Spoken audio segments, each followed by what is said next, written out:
On many an occasion throughout history, a quote, a sentiment, a policy even that has been spewed from the pus-dripping maw of some leftist has sounded really, really good to the useful idiots, but ultimately backfired.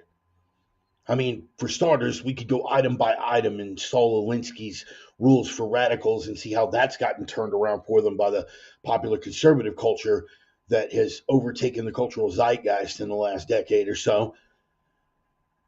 By the way, when Saul Alinsky wrote that book, who was his dedication to? Some morning star fella, fallen angel, musician. Anyway, I digress. We're not going to get into Saul Alinsky because that's a rant for another day. But let's start off with this man right here, Jello Biafra. Now, Jello Biafra, in all honesty, man, was one of my biggest influences as a performer back when I was doing spoken word. I got to give it up to him. I've had conversations with the man. I don't dislike the man. I vehemently disagree with better than 3/4 of his policy positions. But this one quote really stood out in my mind. It's another thing that sounded like a good idea at the time, but when it was taken and run with the wrong reasons, it ultimately wound up backfiring. And we've gone over this before in the sermon, when Jello Biafra once famously said, "Don't hate the media, become the media."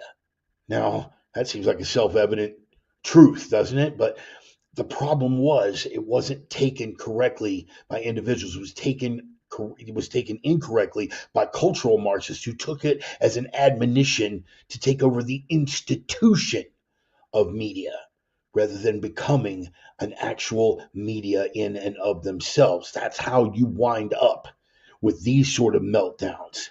The MSNBC crowd, all of them unable to process what has happened with the populist uprising that happened right under their noses that they could not prevent because they had completely lost all relevancy. How could we have possibly lost all relevancy? We did what we were told. We took over the institution, says this lunatic, says this gentleman here. We did what we were told. We took over the institution. We own the narrative now. How could they possibly be opposing us? And they don't realize that the relevance of it has passed them by because the people that took the admonition correctly to become the media were the people who became a media unto themselves. That's why Darth Cheeto the Mango Menace was able to upheave every single one of their narratives by merely appearing with people like Schultz, like Andrew Schultz. Yeah, half of you have never heard of this guy, but enough people have, with enough of a following and enough of a populist following, that it made all the difference in the world, much to the chagrin of this deviant and this fella. And then he had the audacity, the unmitigated gall, the temerity, the balls to appear with this bald fella, this disinformation specialist, this threat to national security. He's not a threat to national security. He's a threat to your narrative. Why? Because he took the admonition correctly and became a media force unto himself. This man, one man with a couple of microphones and a table in some undisclosed location in Austin, Texas, has more reach with the popular culture than this fella and this deviant and this whole crew can manage in the best of their primetime ratings. They listened to what was said, but they didn't take what the meaning of what was said. And this guy passed right by him. Oh, you knew we weren't getting out with at least one Orwell quote. And if all others accepted the lie which the party imposed, if all records told the same tale, then the lie passed into history and became truth. Who controls the past, ran the party slogan, controls the future. Who controls the present, controls the past. And the problem is, this deviant and this fella and this crew took that admonition not as a warning, but as a guidebook. They thought that by taking over the party mechanism of media, they would be unstoppable. They were wrong. And while we're here, before we move on to the next bullet point, I think it's only fair to repeat this one more time, loudly as possible for those in the back. Really not possible to point this out loudly enough. When the media, not talking about this guy and this guy, but when the media as an institution, this deviant and this fella, when they are behind your movement, you are not the resistance. How much you want to puff your own pecker completely aside and completely irrelevant about how virtuous you are and how you're sticking it to fascism and storming the beaches at Normandy, when the media institution is behind your movement, you are not the resistance. I digress. Back to socialism quotes that backfired. Now, here's an old one from a socialist, George Bernard Shaw. And there are a couple of you out there going, wait a minute, George Bernard Shaw said some good things about Mussolini. Yeah, he did, but it was on a purely pragmatic level, and that's a conversation for another day. Ryan. I love you, brother. People who say it cannot be done should not interrupt those who are doing it. Those are the words of George Bernard Shaw. Now, that quote was later mostly plagiarized, let's just call it what it is, by another socialist by the name of James Baldwin. Those who say it can't be done are usually interrupted by others doing it. To the best of my knowledge, James Baldwin never credited George Bernard Shaw with that quote. So we'll just go ahead and call it plagiarism. And what is it with socialists? What is it with socialists feeling the need to plagiarize each other, feeling the need to repeat things others have said and call it on their own? And while we're on the subject of lamenting socialism, why is it that the only good thing that socialism ever gave us, modern socialists can't stand? It's a gun, and a scary one. Again, I digress. This was the quote. People who say it cannot be done should not interrupt those who are doing it, or the plagiarized version, those who say it can't be done are usually interrupted by others doing it. What they took that to mean was that, oh, what is that famous quote, that the arc of history bends ever towards justice, as long as justice is defined by those on the left? What they took it to mean was all the stodgy old conservatives, those rooted in tradition, tradition spoken as a pejorative. They say that this progressive utopia can't be built, and they're going to be interrupted by others who are building it. Well, they built it. They built it. We overlooked it. We made the mistake of taking them lightly and ridiculing it, and as a result, our culture has been ultimately undermined from within for better than 40 to 50 years because of our own arrogance. But here's where it gets cute. That quote has also been turned around because we didn't see it as an absolute. We didn't see that progressive utopia as a fait accompli. No, we had an understanding of history as not a static thing, but a dynamic thing. Something that was always going to be changing. They thought we were at the end of history. In fact, several prominent leftists use that specifically as a quote. They were at the end of history. Those who say it can't be done are usually interrupted by others doing it, has completely gotten turned on its head by cultural conservatism. Just this week, what is it they told us couldn't be done? We couldn't get this guy certified as Secretary of Defense, especially with not all those radical tattoos, the Jerusalem cross, Deus Vult, how horrible, talking about God's will be done. We the people, my goodness, what an extremist. It couldn't possibly be the man who we would confirm for Secretary of Defense, but we got it done. This woman, why she bragged in a biography about killing one of her own dogs. We couldn't possibly get her confirmed as Homeland Security Secretary, and yet we made that happen. Paulo Rubio, probably hated as much on the left as he is on the right by certain people that more or less correctly see him as an establishment shill. This is my personal opinion on Rubio, but Trump saw fit to trust him. They said there was no way we could get him confirmed, and we did. Yes, those who say it couldn't be done should probably shut their mouths and get the hell out of the way for the people that are doing it. And especially when they're talking about a lack of qualifications. Hegseth, not qualified. No, not qualified. Rubio, not qualified. This from the same group of degenerate enablers who said that all of these people were just fine choices for soldiers in the United States military. The same group of degenerate enablers who said that this bunch were entirely qualified. Oh, you're saying they're unqualified because you're saying they're unqualified because their sexual predilections? No, I'm saying they're unqualified because one of them is now a convicted felon. One of them is a piss poor liar, and I'd say that actually speaks more or less in Korean Identity Hire's favor. Hegseth Hegseth is a masterful candidate for Secretary of Defense. Buttigieg, a choice for Secretary of Transportation, couldn't have been more out of line. And this, whatever the hell that is in the top left-hand corner, it's not a matter of the fact that he's mentally ill. It's a fact of the matter that he had no qualifications. But I digress. They said we couldn't get this done, or this done, or this done. And while we're on the subject of all the other things that we couldn't get done, they told us that we couldn't secure the border. It wasn't physically or logistically possible to put American troops on the border. You must be kidding. But this week we made it happen.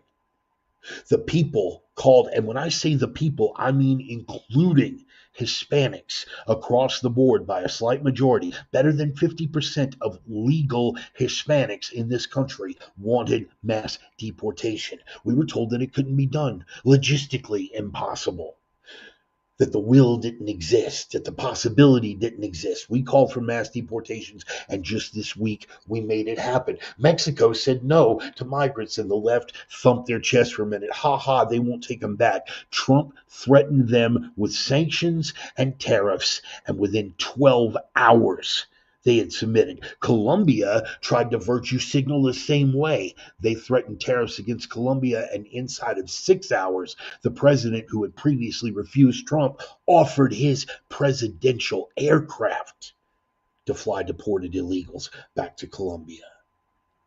It's not a matter of what you say can or can't be done. It's what you have the will to do. We can't possibly go into workplaces and churches and schools and snatch people out that don't belong here. Those places are refuges. They deserve to be safe places. It simply can't be done. But this week, it started. They raided workplaces. They raided all the places where we knew the illegals had been hanging out for decades. It wasn't a matter of what could or couldn't be done. It was a matter of what the will existed to make happen. And while we are on the topic of things that couldn't be done, we have been told ever since Hurricane Helene hit Western North Carolina. And yes, this is personal to me because I have friends and family in the disaster zone. We have been told first that we were helping, and then when that fell through, said, well, we simply can't make it happen. And then the story started coming out about how they were actively interfering in relief efforts. Now, all of this was misinformation and disinformation and all of that, like most misinformation and disinformation wound up being proven absolutely true. But at the very least, FEMA and the entire regime told us there was nothing more that we could do to help. Nothing more can be done. And again, not a matter of what could be done, but what people had the will to do. Trump, his very first week, did something that the regime could have done at any point. He said, fine, I'll give the money to FEMA, but if FEMA's going to hold back, I'll put the U.S. Army Corps of Engineers on it. I can do that. I'm the commander-in-chief. You know, like Biden was when it happened, but we were told nothing more could be done. Yeah, we're told time and time again all of the things that can't be done. But as Darth Cheeto the Mango Menace has shown us in simply 1 week in office, the people saying these things should probably get the hell out of the way of the people making it happen. But all of the top experts, we've got 10,000 experts that said that this couldn't be done. We've got 10,000 experts that said it was a guaranteed negative outcome. Marcus Aurelius had something to say about that.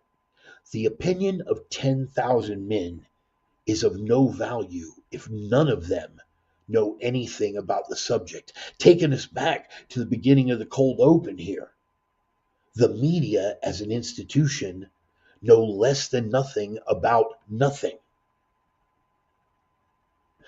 But individual subject matter experts or individuals who have become their own media that have the spine and balls to have legitimate experts on their program, those opinions count because the people they're having on are subject matter experts in a given subject. This is how truth creeps through the filter of regime propaganda and control. Now, we're going to hit you here with an Orwell quote. I know, so out of character for me, but this is the full version.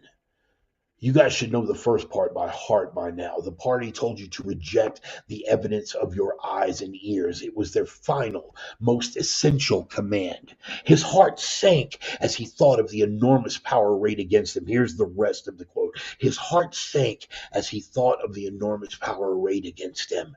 The ease with which any party intellectual would overthrow him in debate, the subtle arguments which he would not be able to understand, much less answer, and yet he was in the right. They were wrong, and he was right. And this has been our position for longer than I care to remember.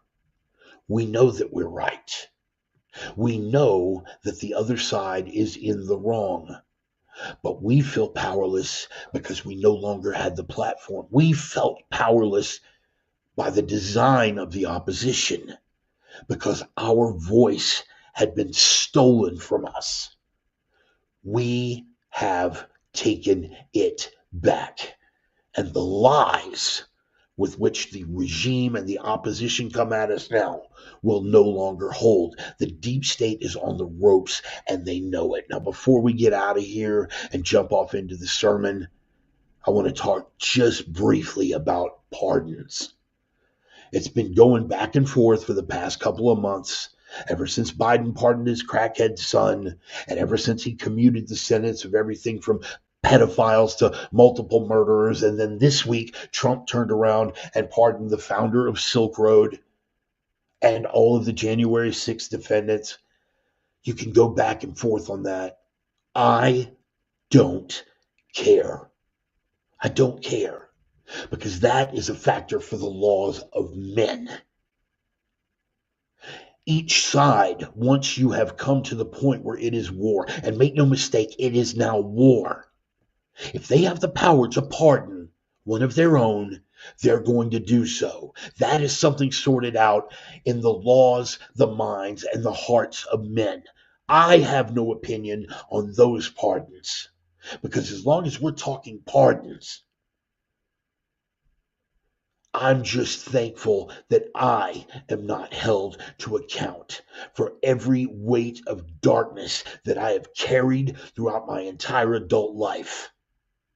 I thank that carpenter who was scourged, tortured, and murdered for the very fact that I'm allowed to exist. So if they want to sort out between them who's the good guy and who's the bad guy by who they pardon, my pardon comes from a higher authority. Those pardons that they want to work out among themselves, I leave that to them and offer no opinion. But at the end of the day, we have come to war. And now we're not fighting back. We've come out of the corner and we're fighting forward. So whatever God you choose to pray to, pray harder. It's upon us now. Chin down, knuckles up, moving ever forward.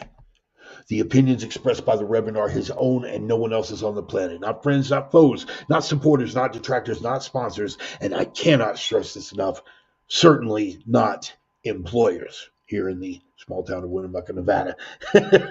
They have been adjudicated thought crime in all jurisdictions. Consider yourself warned.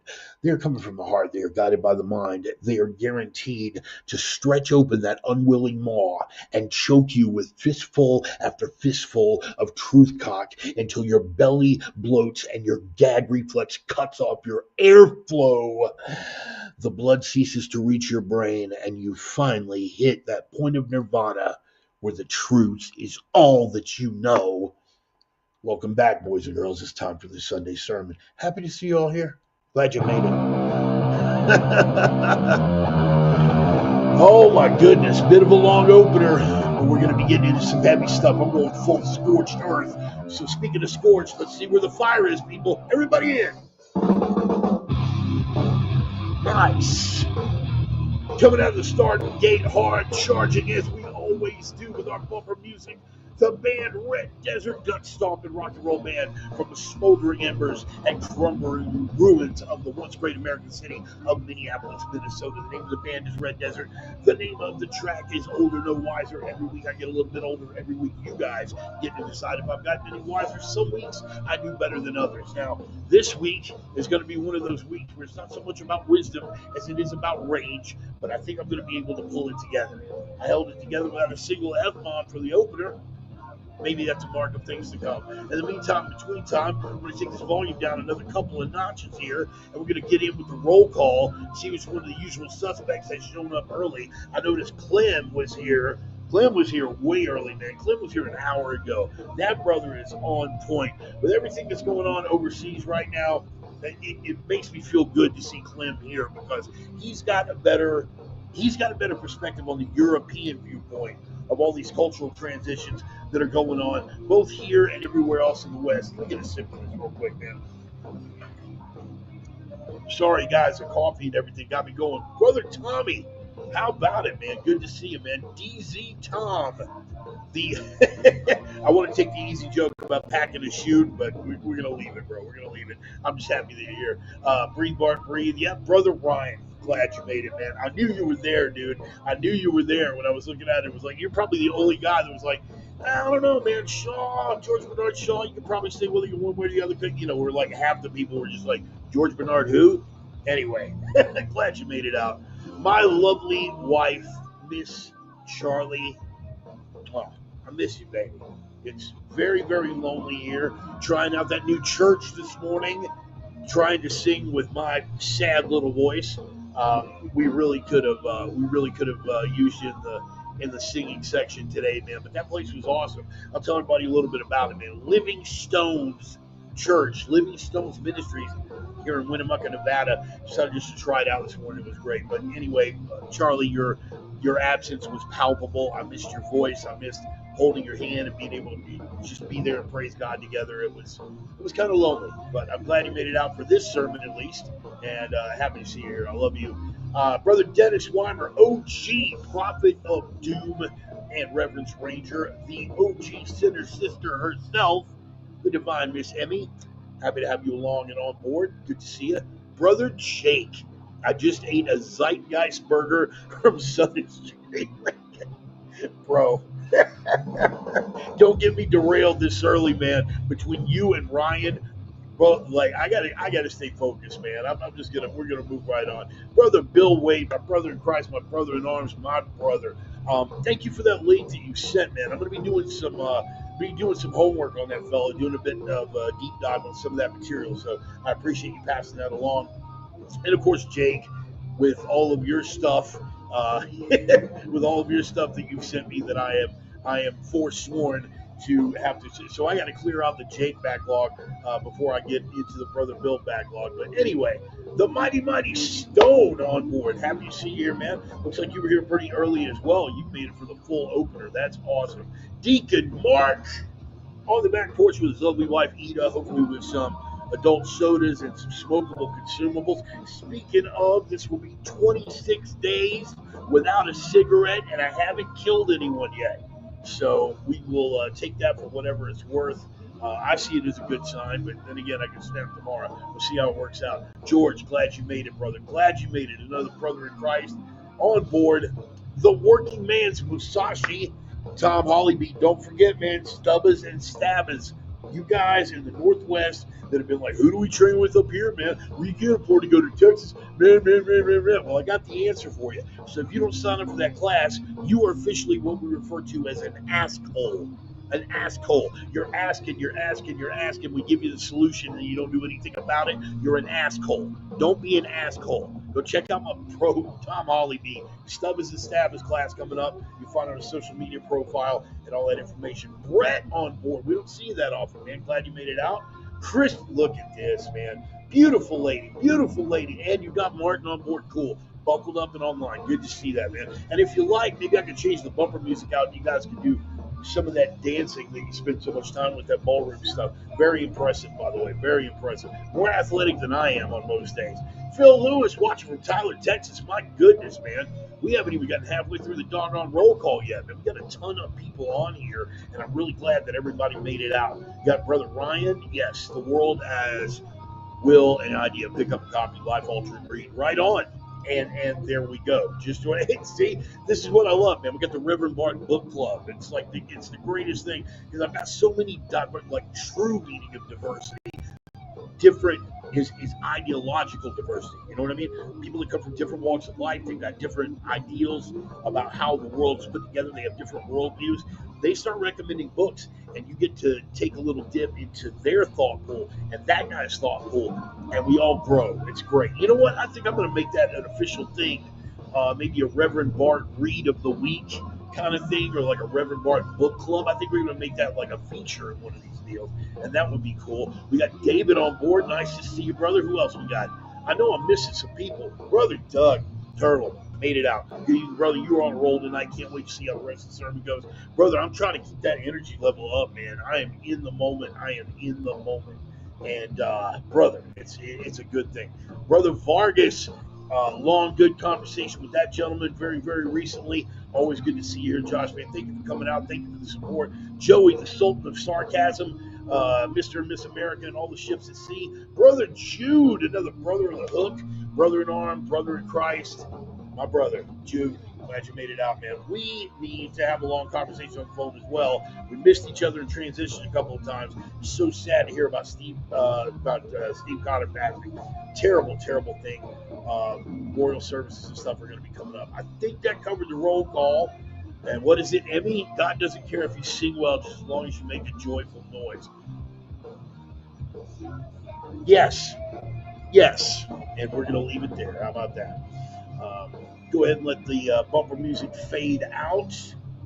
Coming to the end here. Glad we got everybody on board and did the full roll call. I'm going to knock out those sponsor shout outs real quick. It's right out of the top. We can go ahead and knock that out and get everything situated for the outro music, closer music. Because again, I'm on the road and it's back to just me and the laptop out here. And it's kind of difficult sometimes, man. To pull it all together. It would be cool if I had at least one person to handle production, some sound and camera engineer, whatever, man, whatever. It doesn't. It's irrelevant, man. It's irrelevant. I am charged, brother. I am really charged. Not just because this sermon's been like boiling up in me like all week and just the observations. We're going to get into some of the things. Some of the observations that have been troubling me all week that got me fired up, that got me doing the dives and doing the digs and all the other things. That, man, I've actually got, this is something I haven't done in a while, man. I've actually got several pages of notes here of different bullet points that I want to go over. And so I could be a little all over the place right now. I'm counting on you guys to help me hold it together, but I already know that half of you are like, dude, the fact that you're all over the place is the best part. That's why we keep showing up. And I'm all right with that too, man, totally. Let me get the sponsor shout outs out of the way, sponsor and friend shout outs out of the way, right? What do we got? What is it? God gave me this horrible voice after all, right? Right? Okay, man. Yes, sponsor shout outs, sponsor and good friend shout outs. In fact, of course, we got Roman and his lovely wife, Carrie, and you got Roxy and Allie and the bevy of beautiful women over at opiumtales.com, erotic pinups and portraits people. You've got beautiful naked women, beautiful watercolor artwork, and testosterone driven commentary. On Planet Bart, we call that a trifecta or a party or, whatever. Yes. The final crowning glory for this, man. Brother Sonny made it out. I'm glad you're here, man. Short drop in. Got to go back to writing. I don't blame you, brother. Catch the replay if you can. But thank you for dipping in, brother. Thank you for dipping in. And guys, these books, plural, you guys need to get on board with this because there's going to be a series of them. We'll call it the bound volume of tactical apostasies. But Sonny has been working on it. Don't be a shitty student, being the first one that's out. I'll go ahead and give a shout on that, and we'll get the info on how to acquire this stuff. But Brother Sonny, I'm glad. Thank you for, just popping in to say hi, man. That means the world. Appreciate it. Roman, let's get back to Roman. Again, Planet Bar trifecta over there. Beautiful watercolors, beautiful naked women, testosterone driven commentary all over at opiumtales.com. He's got two books right now available on Amazon under the author's name, Roman Riva, Roman Freely, which is a collection of his work. And he's also got From Dork to Pimp Daddy, which is basically his journey from being Joe Tech Schlub who liked to paint a little bit to being a dude who gets paid for the privilege of painting beautiful women while they're naked. It's really cool. It's good work if you can get it.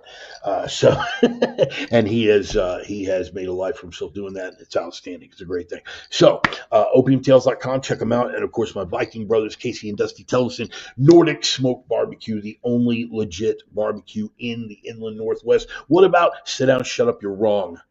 There's no other legit barbecue in the Inland Northwest. Period. One of the things I am North Carolina by way of Texas, right? And I get to Washington State, and their idea of barbecue is like meat with some sauce on it. That's not how it works, brother. That's not how it works. These guys are like old school. It's almost like a Memphis style rub and a Texas style smoke with their own thing that they've got going on with the spice rubs that they use. It's just it's really really unique stuff. Nordic Smoke Barbecue, the Viking Longship, the big smoker trailer is out sailing the asphalt seas.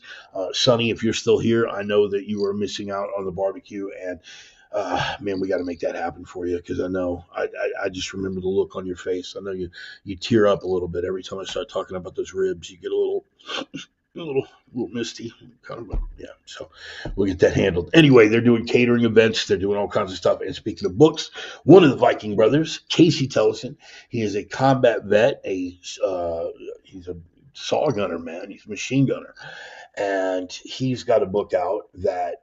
Again, this is the coolest intro for a book ever, as far as I'm concerned, because just right off the top of my head, it's a combat memoir that started out as a suicide note.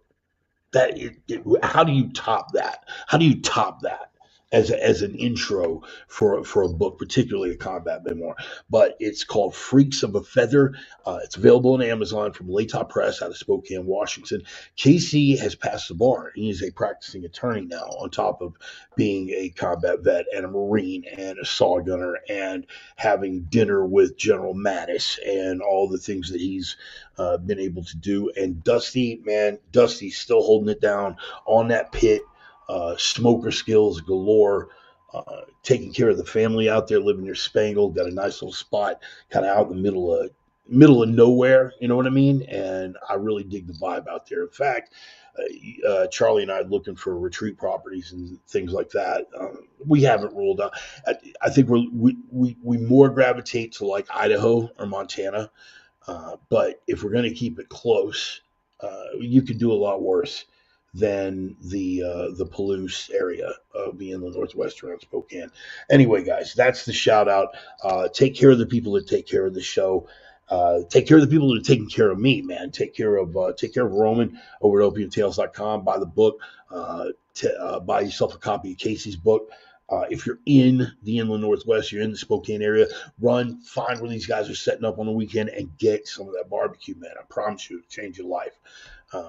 But they have taken good care of me, so take good care of them. While we're on that topic, Red Desert, don't forget those guys. Red Desert have been way cool enough for me to, I've been using Older No Wiser as bumper music since the early days of the sermon, back when it was still the COVID cast, when it was my therapy to get on a rant and rave for an hour or two over the pandemic and all the silliness that was associated with that. So take care of them, download some of their music, I want to say buy a couple of CDs, but I know that nobody does CDs anymore. So whatever streaming service you use, download a couple of their tracks, download Older No Wiser for sure. Cause you got to admit, man, that opener, that's a jam, dude. That's a kick ass little rock and roll tune. And some of their other stuff off of that album and the other couple of albums they've done, good stuff, man. So download it, maybe buy some merch, t-shirt, Red Desert, a little beanie cap, something, because they've been cool, man. They could have said, don't use my music. They could have said, you can use the music, but you're going to have to pay for it. They just been like, dude, yeah, knock it out, whatever. That's cool. So I appreciate them. What is this? Friendly weekly reminder we need a Bardosphere gathering in 2025. Yes, yes, we certainly do need that. Let me tell you where I'm at. Let me tell you where I'm at right now with regard to time obligations and things like that. I will be on this gig until at least middle of April is the current forecast. I'll be here at least middle of April, possibly into the middle of May. At that point, I am going to take some time, unless a gig comes through that is just so cake that I cannot walk away from it. At the very least, I am going to Myrtle Beach, South Carolina, so I can meet my third grandchild, little Hannah Ruth. Beautiful, beautiful granddaughter. Yeah, two scariest words in the English language: Grandpa Bart. Well, isn't that a thought? So I got to get down there and see that, but I'm also planning a jaunt down into Texas as well. So you guys put together kind of tentative, where can we all get together, where would be a good middle point, for my Houston people, for my hill country people, just all this kind of stuff, and we will make that Bardosphere gathering happen. It would be very cool. And speaking of gatherings that are going to happen, brother Clem, I hope to see you at the Bratva gathering in March. I'm already I'm already parting the Red Sea to make that happen with all the things we get. Here we go. Bardosphere gatherings. Welcome to happy at my place in Rye, Texas. Guns, cussing and discussing. I like that. Hunting, Bible study, free of charge for anybody in this group. I would be honored to have such a gathering at my property. Case, man, Jake, thank you. Thank you for that, brother. Thank you. And we may, what is this? A little bit of freelance work. Here's 1,100 a day. Also offer my house for the gathering. What? Dude, okay, this is all coming together, man. We go from no options to having too many options within the span of about two paragraphs. So that's really outstanding. It's good to have brothers, man. It's good to have brothers, and it's good to have good friends. Man, y'all got me tearing up a little bit, man. I'm gonna jump. I'm gonna jump into the meat of this thing, but I can't tell y'all. I can't tell y'all how good it feels. Like I can't even articulate it, even with my wordsmithery. I cannot, on my best day, fully articulate what it means to have this for you guys to come together. This was this was nothing. This was just me ranting and raving, and feeling like that lone voice in the wilderness, man, like John the frippin' Baptist out there, wearing camel hair and living on locusts and wild honey. That's not entirely because I'm not going to eat the bugs. But anyway, this is this has turned into something, man. This has turned into something, and I got an amazing group of men here and women as well. I don't want to leave them out, but again, ladies, sorry, you're in the minority here. Uh, but I've got an outstanding group of people, and you're all here, and you continue to show up week after week, rant after rant. You continue to support the program. Some of whom do so financially, and I can't tell you how much I appreciate that. It means a lot. It really does, man. It means a lot. You guys know me well enough to know that the validation of others is not something that I need to thrive. You know what I mean? Like I don't live at the behest of others. I don't, you know, I don't depend on the approval of others or any of those things. It's just, but when you get it, when it's unsolicited and it comes at you like that, and you got a group of folks that are like, man, for somebody who has wrestled his entire life with uh, inadequacy, feeling like your efforts aren't enough, that you're not a good enough person, that you're not. whatever it is. I mean, we all struggle with that, a little bit on one level or another. And I'm not trying to get off down that beaten path, but I don't need the validation and the accolades. But when it comes, man, it's really amazing. So I thank God for you guys. I really do. Thank God for you guys. And what did we, oops, okay, notes over here. And what is that? Brother Turtle, see you at Brava. Hope see Clem's well. Bill Wade as well. I hope all my Brava brothers can make it out there. Let's get down to here's one that I was planning to use in the opener that I didn't get around to, but we're definitely we're definitely going to use that somewhere down the line. But let's ponder. Let's ponder. No. Let us ponder this one for the sake of it. The party told you to reject the evidence of your eyes and ears. It was their final, most essential command, right?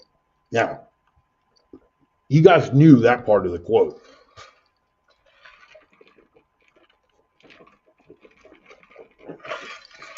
Sorry. You guys knew that part of the quote. But the desperation on the back end of that, the heart sank as he thought of the enormous power arrayed against him, the ease with which any party intellectual would overthrow him in debate, the subtle arguments which he would not be able to understand, much less answer. And yet he was in the right. They were wrong, and he was right. Let's get into the back half of that for a second. The subtle arguments which he would not be able to understand, much less answer. Why? Why? Because of Newspeak, if you guys are familiar with the book. Newspeak. That's why he wouldn't be able to understand these things, because the language had become so manipulated that within the course of the debate, him being a sane, rational, logical human being, he would be bankrupt in a debate. He wouldn't have anything to respond. There's nothing to bite into, man.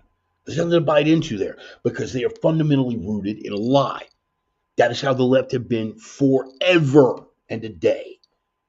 And now, what have I said? Fundamentally, people are suckers for what? People are suckers for the truth. And the truth ultimately will out.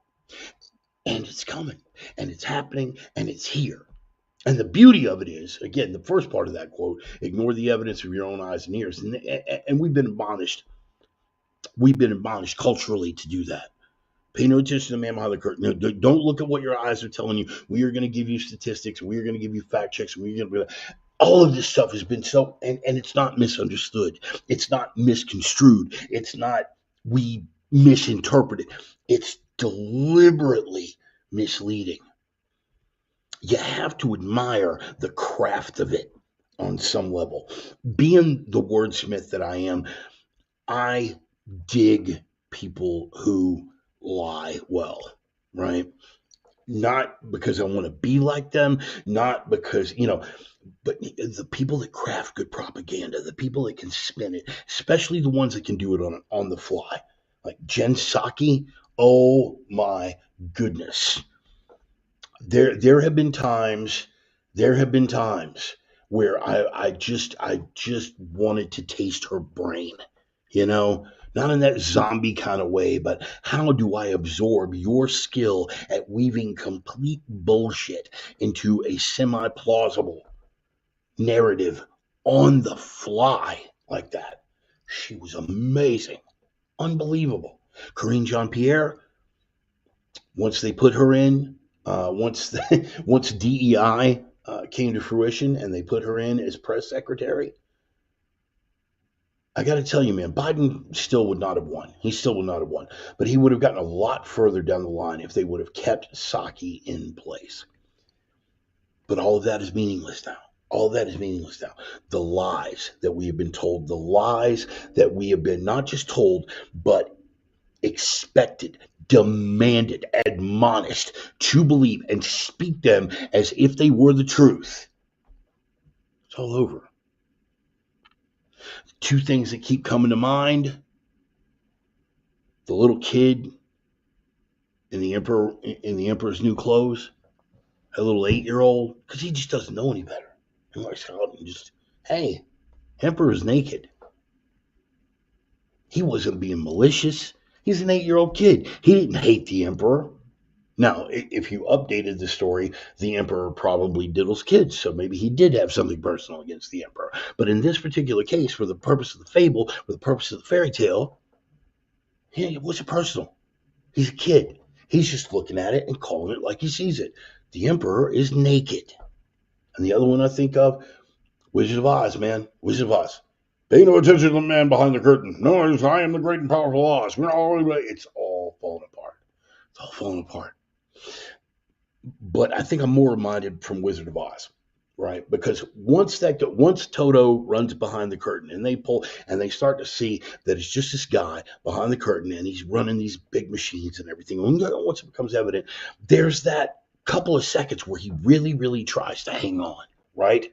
No, pay no attention to the man behind the curtain. I am the great and powerful Oz. Pay no attention to the man behind the curtain. That death cycle is what we are looking at. Is what we are looking at happening in the mainstream media right now. That is what we're looking at. We're looking at that pay no attention to the man behind the curtain moment. But the beauty of it is, it doesn't matter. We've already moved on. We moved on a long time ago. They're just not catching up yet. Okay. There is not one Trump supporter that I spoke to that had any fear whatsoever that Trump was going to lose the election. Not one, myself included. I did not think for 1 second that Trump was going to lose the election, right? But specificity counts. Just because he was going to win the election did not mean that he was going to legitimately be credited with winning the election. We got to look at how that looks just 4 years prior.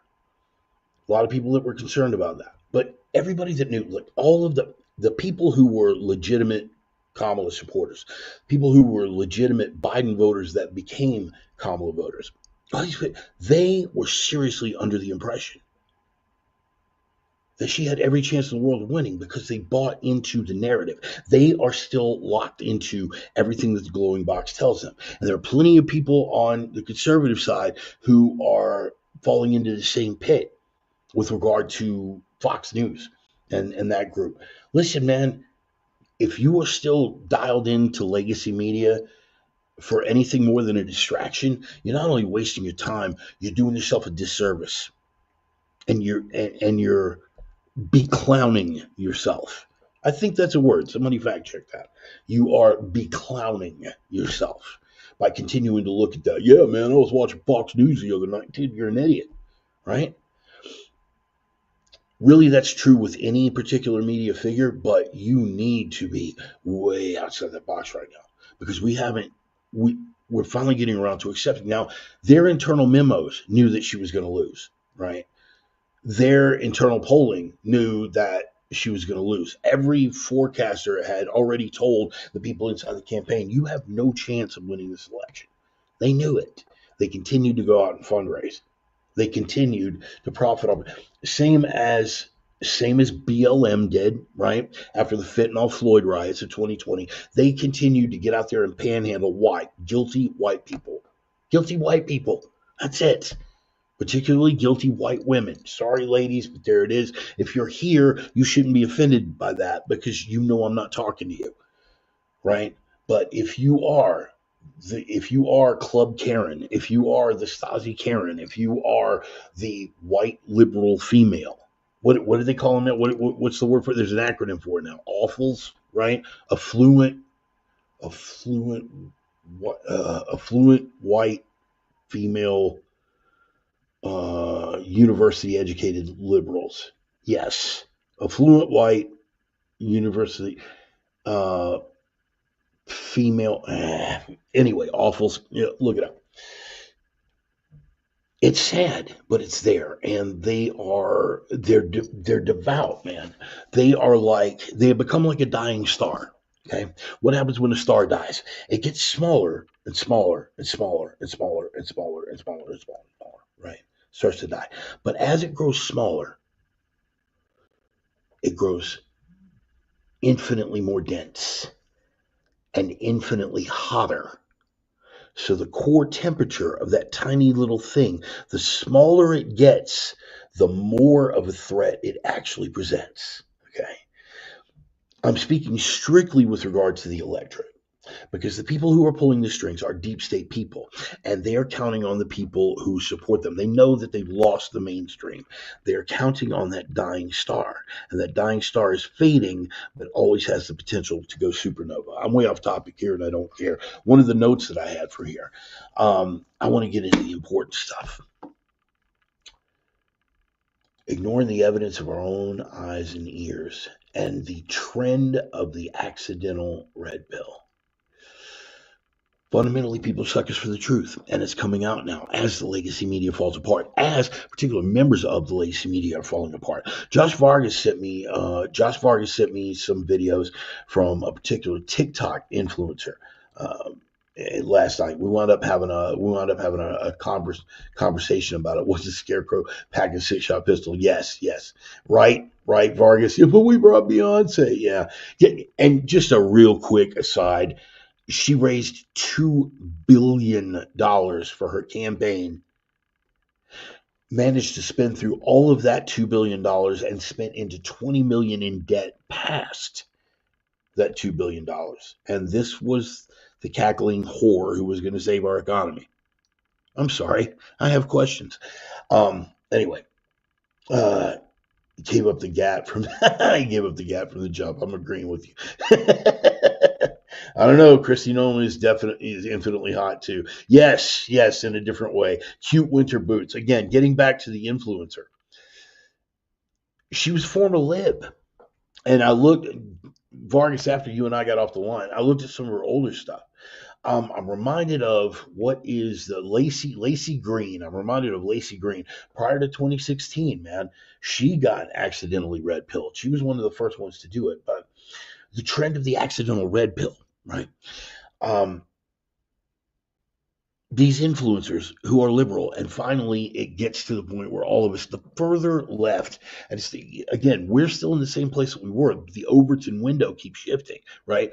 So the further they go, and the more bizarre and outlandish they get, eventually the mainstream starts falling off. Anna Kasparian, you guys familiar with the Young Turks, right? Cenk Uygur, Anna Kasparian. Now Cenk, Cenk's still hard lefty, man, but he's coming around out of expediency. I feel like Cenk's conversion is more out of expediency. Anna Kasparian, she means it. She means it. She got sexually assaulted by a homeless person, right? Close to wherever it is, California, wherever it is. She got sexually assaulted by a homeless person. And when she went on her program and said, I was sexually assaulted by a homeless person, she caught flack from leftists. You can't speak to that person. You are speaking from a position of privilege. What?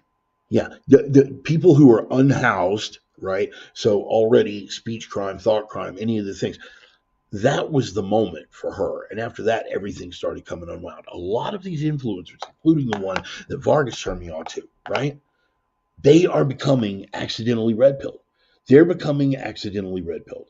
And this is, sorry, man, I'm just keeping track of my notes over here and making sure we're ticking off all of the things that I wanted to get to. But these influencers are losing half of their audiences. They're losing half of their audiences by continuing to speak the truth as their audience goes further and further and further insane. Right? They're not losing their audience. Their audience is drifting away from them. Their audience is following a pattern of absolute unbridled lunacy. And when their people refuse to go along, well, they just keep on coming up with more and more convoluted ideas of how we're still right. A thoughtful person is able to reflect. A thoughtful person is able to entertain the idea that they could have been wrong. Okay? I have been wrong. I have been wrong. And all 3 times I felt absolutely terrible about it. No, I'm kidding. That's guys, that's total fake pride, puffing my own pecker. That's not, no. One of the reasons why I nail it so often, okay, is because once upon a time I thought I knew everything, and I really only knew about 10% of the things. But the more things that I was able to reflect on and go, wow, I was completely wrong about that. My position needs to reflect the accuracy of this new information that I'm taking in. These people are dialed in, man. They're dialed in, and there's no taking them back. You know, I I love my bro Christopher Titus. I love him. God bless him. Right. But I look at the comments on his YouTube videos, and again, I'm not going to speak to Titus here. I love Titus. His fans, they put the fan in sycophantic. Okay, the things that they are entertaining now. These are the same people who have always referred to those of us in the know of saying, "Wow, those guys are tinfoil hat conspiracy theorists." It is now their legitimate belief. Their legitimate belief, as professed publicly, okay, that MSNBC is a conservative leaning network. I'm not making that up. Go look for yourself. They are of the belief that MSNBC is now a conservative leaning network, right? Because they didn't reject they didn't reject Trump hard enough. They were too tough on Biden, asking him hard questions and things like that. They should have taken it's what is that? It's a very little red pill. We need a big one. I'm cautiously pessimistic. We have time for it because there is no will for it. I'm back to my thought. Okay, hey, look, brother, I'm with you on that, and we can have that discussion. We can have that discussion, Ryan. When do we talk about the cowardice? Well, because I'm getting to that. Okay, getting back to the cowardice of the right. Society shift gave a vote to Trump again, but who stood up to the burning cities and fought back? The courts would just stop the rape and chass. You, nobody. No, or you. Yeah, I see. You're doing the vague general. Did you do it? You? How about you over there? Right. Whole lot of people lamenting things. Right. I struggle with this. Right. Yeah, and we should struggle with it. This is may I finish the point?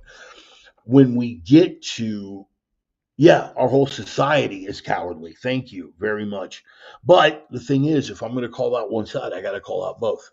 There has been a reluctance on the right. There's been a reluctance on the right because there were actually consequences, right? There were actually consequences for taking a principled stand. Uh, and that doesn't justify anything. The fact that people were unwilling to speak uncomfortable truths has been cowardice across the board. And not just, I'm talking at the street level. At the street level, regular, ordinary people who like to thump their chest and wear their red MAGA hats and all this kind of stuff, right? Um, yeah, right. Pointing, yeah, dude. And I'll point, and Sonny, I'll point that finger. I'll point that finger at myself. I'll point that finger at myself because I haven't been active enough. I've got a weekly program and I speak out publicly, like I will get in someone's face in public more than say the average person will, but I haven't done nearly enough. I haven't taken this program as far as I need to take it with regard to that. And all of that is to say that we're in a moment now where we have a rare opportunity now. We have a rare opportunity now. And if we squander it, you guys have heard me say this. You guys have heard me say this, that if we squander it, we deserve everything that comes after. So getting out there and putting boots on the ground, right? Before I would support Patriot Prayer, right? When they would go to Portland, I would support them rhetorically. I would support them financially, dropping 100 here or 100 there, right?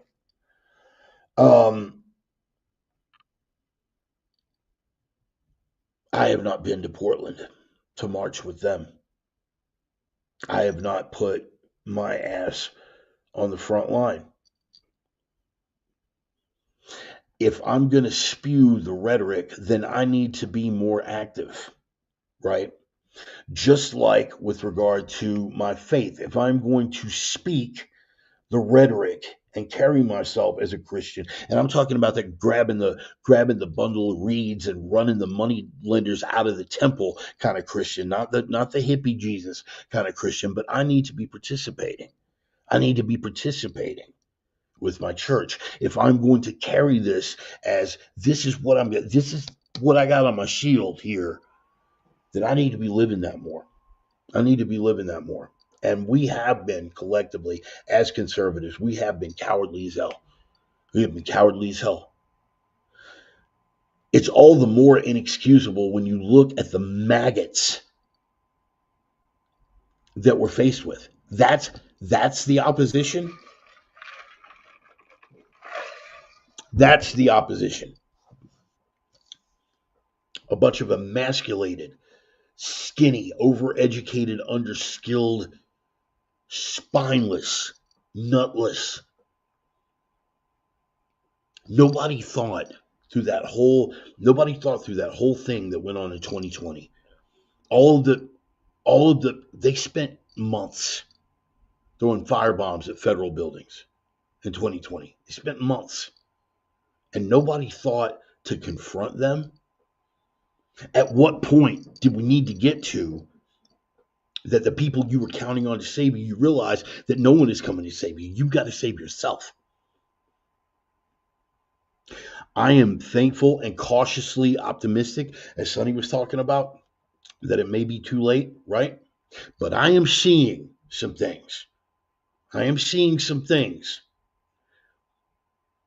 And Sonny and I had our first conversation on this back probably, I would have to say 2021, I think, when I was on my way back to, it was either 2020 or 2021.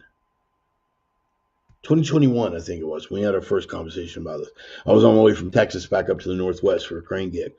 And we were outside the farmer's market in Frisco, Texas. And I was way more optimistic. I know, big shock. I was way more optimistic than Sonny was. And some of that optimism did not get borne out by the facts and by that behavior, particularly the conservative side. I put too much stock into thinking we were a lot further down the line than we are. I was incorrect. I was wrong. I have had to reassess. But what I will say, and I'll speak with some level of confidence on this, is that what I'm seeing coming out, not everybody is built to step up to the mantle of a leadership role, right? Not everybody on their own volition will step up to someone who is acting an asshole in public and go, dude, you're being an asshole. Huh? Not a lot of people will do that. The average person will not do that, right? The average person, if they feel like they've got the momentum of a cultural machine behind them, they will. Okay. People who are inherently cowards, if they feel like they've got the support of a machine behind them, will step up and act as if they were bold, at least momentarily, right? It is sad to say that it took everything being lined up for people to actually start acting like they had some balls. It's social. Yeah, we've talked about this. I hope we don't squander the opportunity given. No finger pointing, just an observation. But I've held the line in ways others never would on other matters. But and I get that. Believe me, I get where you're coming from with this. However, we got here. Whatever it took to get us here. However much we may choose to correctly lament the extent of the factors it took to get us there. We're here. As far as I am concerned, that is all that matters at this point. So what we choose to do from this point is of critical import. We have hit a cultural tipping point. We have been given through the grace of Almighty God, we have been given a unique cultural opportunity to be a force for good, for the future and indeed the survival of Western civilization. Am I looking at a lot of the Johnny-come-latelys who are just now getting on board and going, dude, where the hell were you? Where the hell were you from 2020 to 2024, man? Where the hell were you during the mask mandates? Where the hell were you when they were jailing pro-life activists? Where the hell were you when where the hell were you when they were telling churches that they couldn't have service on Easter Sunday and the churches were listening? Where the hell were you? Yeah, there's a lot of people that I'm looking at like that right now. And we shouldn't forget, but if they're going to get in the fight now at this late hour, I'll take it. I'll definitely take it. I'm going to keep one eye open and I'm going to watch them because their motivations are suspect. Their integrity is suspect. But I'll take it. If you're ready to put your ass behind your rhetoric now, I'll take it. Yeah, we need the Johnny Come Latelys, but we need everyone to step up. Absolutely, Ryan. Let me put that on blast. We need the Johnny Come Latelys, but we need everyone to step up. Jake, right, they do have their place. We need everyone to step up.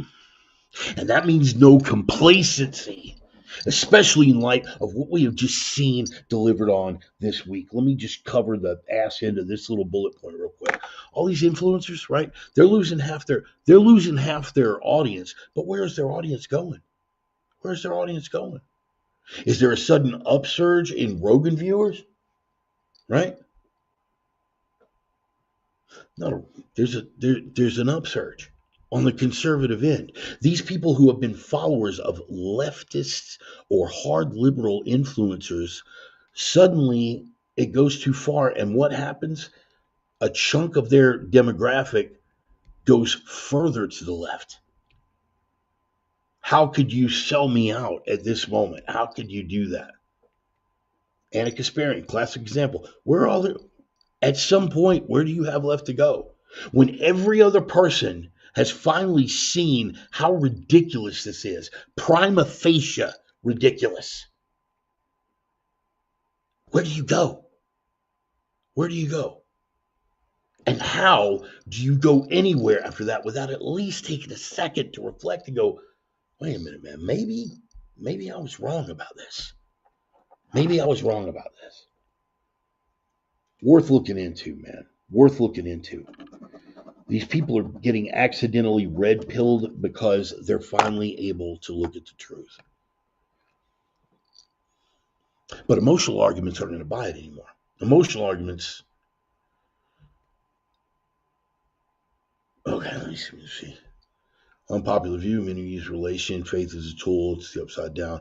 My issue with the absolute majority of MAGA is there to preserve the softness of comfort that we got used to. It's a losing ideology. Also entirely possible. What is that? Oh, you talking about Zuckerberg? Yes. I don't think, real quick, because I don't want to go down, I don't want to do a deep dive on Zuckerberg right now. I've touched on it briefly in other sermons, right? I think his conversion is genuine. I personally believe that. I don't have any skin in the game. Even if, worst case scenario, he's doing it completely out of expediency, just to save his own ass. Again, just like the Johnny Come Latelys, I'll take it. Guys, this is a fight now. This is a fight. Anybody who can contribute something to put that push on to steamroll over these anti-Western, deconstructionist, degenerate, child diddling, degeneracy enabling, Luciferian pigs. Anybody who can get behind taking them down for whatever reason, even if it's only to save their own ass, I'll take it. How do I feel about Mark Zuckerberg? I don't care. I don't know the man. But everything that he's going public with now is stuff that we have been trying to tell people that nobody wanted to hear it. And now the evidence is irrefutable. Now the evidence is irrefutable because it's coming from somebody who was actually in and participating. Same thing as what happened with Elon with the Twitter files. Same exact thing. He found out all of those things. He gave the documents to Matt Taibbi, had Matt Taibbi go public with it, and here we are. Oh no, but no. That's all misinformation and disinformation. Not anymore. Not anymore. It's irrefutable fact. Irrefutable fact. I want you to take a look at what we've been able to do in just 1 week. With just 1 week. And this is another bullet point tab that I wanted to make sure that I got to with regard to the bull in a China Shop Presidency. I think a lot of people, after the last 4 years and all of that lunacy, I think a lot of people, they knew exactly what they were voting for. All the things that leftists and legacy media want to lament about Donald Trump, he's just gonna bowl people over. He's gonna bully people. He's gonna stretch the limits of the rule of law. Okay, good. Because what has the other side been doing? What has the other side been doing for the last decades? Plural. The legacy media and the tiny minority of people that still follow them, I give a plumber's ass crack what they have to think about anything. I wouldn't give a bucket of warm piss for the opinions of 10,000 people, getting back to Marcus Aurelius. I wouldn't give a bucket of warm piss for the opinions of 10,000 people that have no idea what they're talking about. If they were even moderately aware, they would know the realms outside the Constitution that these things have been held to through conservative and allegedly conservative and liberal presidencies, all deep state, all globalists, all machinations, whether it was under Bush the Elder, whether it was under Clinton, whether it was under Bush Jr. and the Patriot Act. Don't even get me started. We sat back. You want to talk about calling out conservatives? I will call out conservatives for every damn thing that went on during the 8 years of that junta. Whether it was under Attorney General John Ashcroft, or whether Alberto Gonzales at the helm of the Justice Department. It was an outright war against U.S. citizens. And what did Republicans do? They nodded. They cheered the shit on. Now you got a guy who, while listen, man, I'm not deifying Donald Trump by a damn sight. You understand? There are plenty of things that I find objectionable about him as a human being. There are plenty of things that I find objectionable about his politics. What I will say is that he is going to be consequential, and he is exactly what we need in the moment, because nothing else is going to shake people off the fence than a guy stepping up. How many of you guys have, and Brian, I know from back in the day, you and I both know from back in the day, outside of the Axiom, right? Outside of the Axiom, or in the parking lot at Numbers, or at Emos, or wherever, where a ruckus kind of breaks out and everybody's wanting to thump the chest, but nobody really wanting to bleed until you got that one hardhead sumbitch, which was just as often you or me, who's like, I'll scrap, I don't give a shit, and throw themselves right in the middle of it. All of a sudden, when they see that one guy come off the fence, swinging for the fences, now you're ready to fight. Plenty of cowards on the right, Ryan. Plenty of cowards on the right. Believe that, right? Which is another reason that Trump is the perfect guy for the freaking job. Is there a danger in that? Oh, yeah. Believe it. There is a danger in that you can't even fathom unless you are a devout student of history. The other side likes to make much more of it than is actually a factor. Why? Because their narrative depends on it. He's going to be Hitler. He's going to be that. Is there a danger that he could be when he's got that much stroke and has the balls and the spine to do it? Is he? Potentially? Sure. Absolutely. Any leader is. Any leader is that is cut from that kind of cloth. Any leader is who comes to power at a moment that is already pivotal on a social level. So we're just going to have to wait and see. And there are people who would make the case that, taken in toto, maybe Hitler wasn't such a bad guy. That's a different case and not one I'm electing to make right now. But Trump is nowhere close. Bush was. Bush was. Bush was damn close because he was as globalist as they come, and his father had surrounded him with all of the necessary deep state people, people like Dick Cheney, people like John Ashcroft and Alberto Gonzales, people like Donald Rumsfeld, people like the entire neocon Warhawk cabinet that he had, all of these things. And they took advantage of that, and okay, but if you want to say Trump is not cut from that kind of cloth, God forbid we'd have had a George W. Bush get elected right now in this day and age. God forbid, because he would have undermined the true conservative populism of the moment for the sake of advancing authoritarian ideas. You feel me? We remember what Bush did for 8 years. He turned that against the people of the United States. He turned that entire surveillance machine and intelligence community against the people of the United States.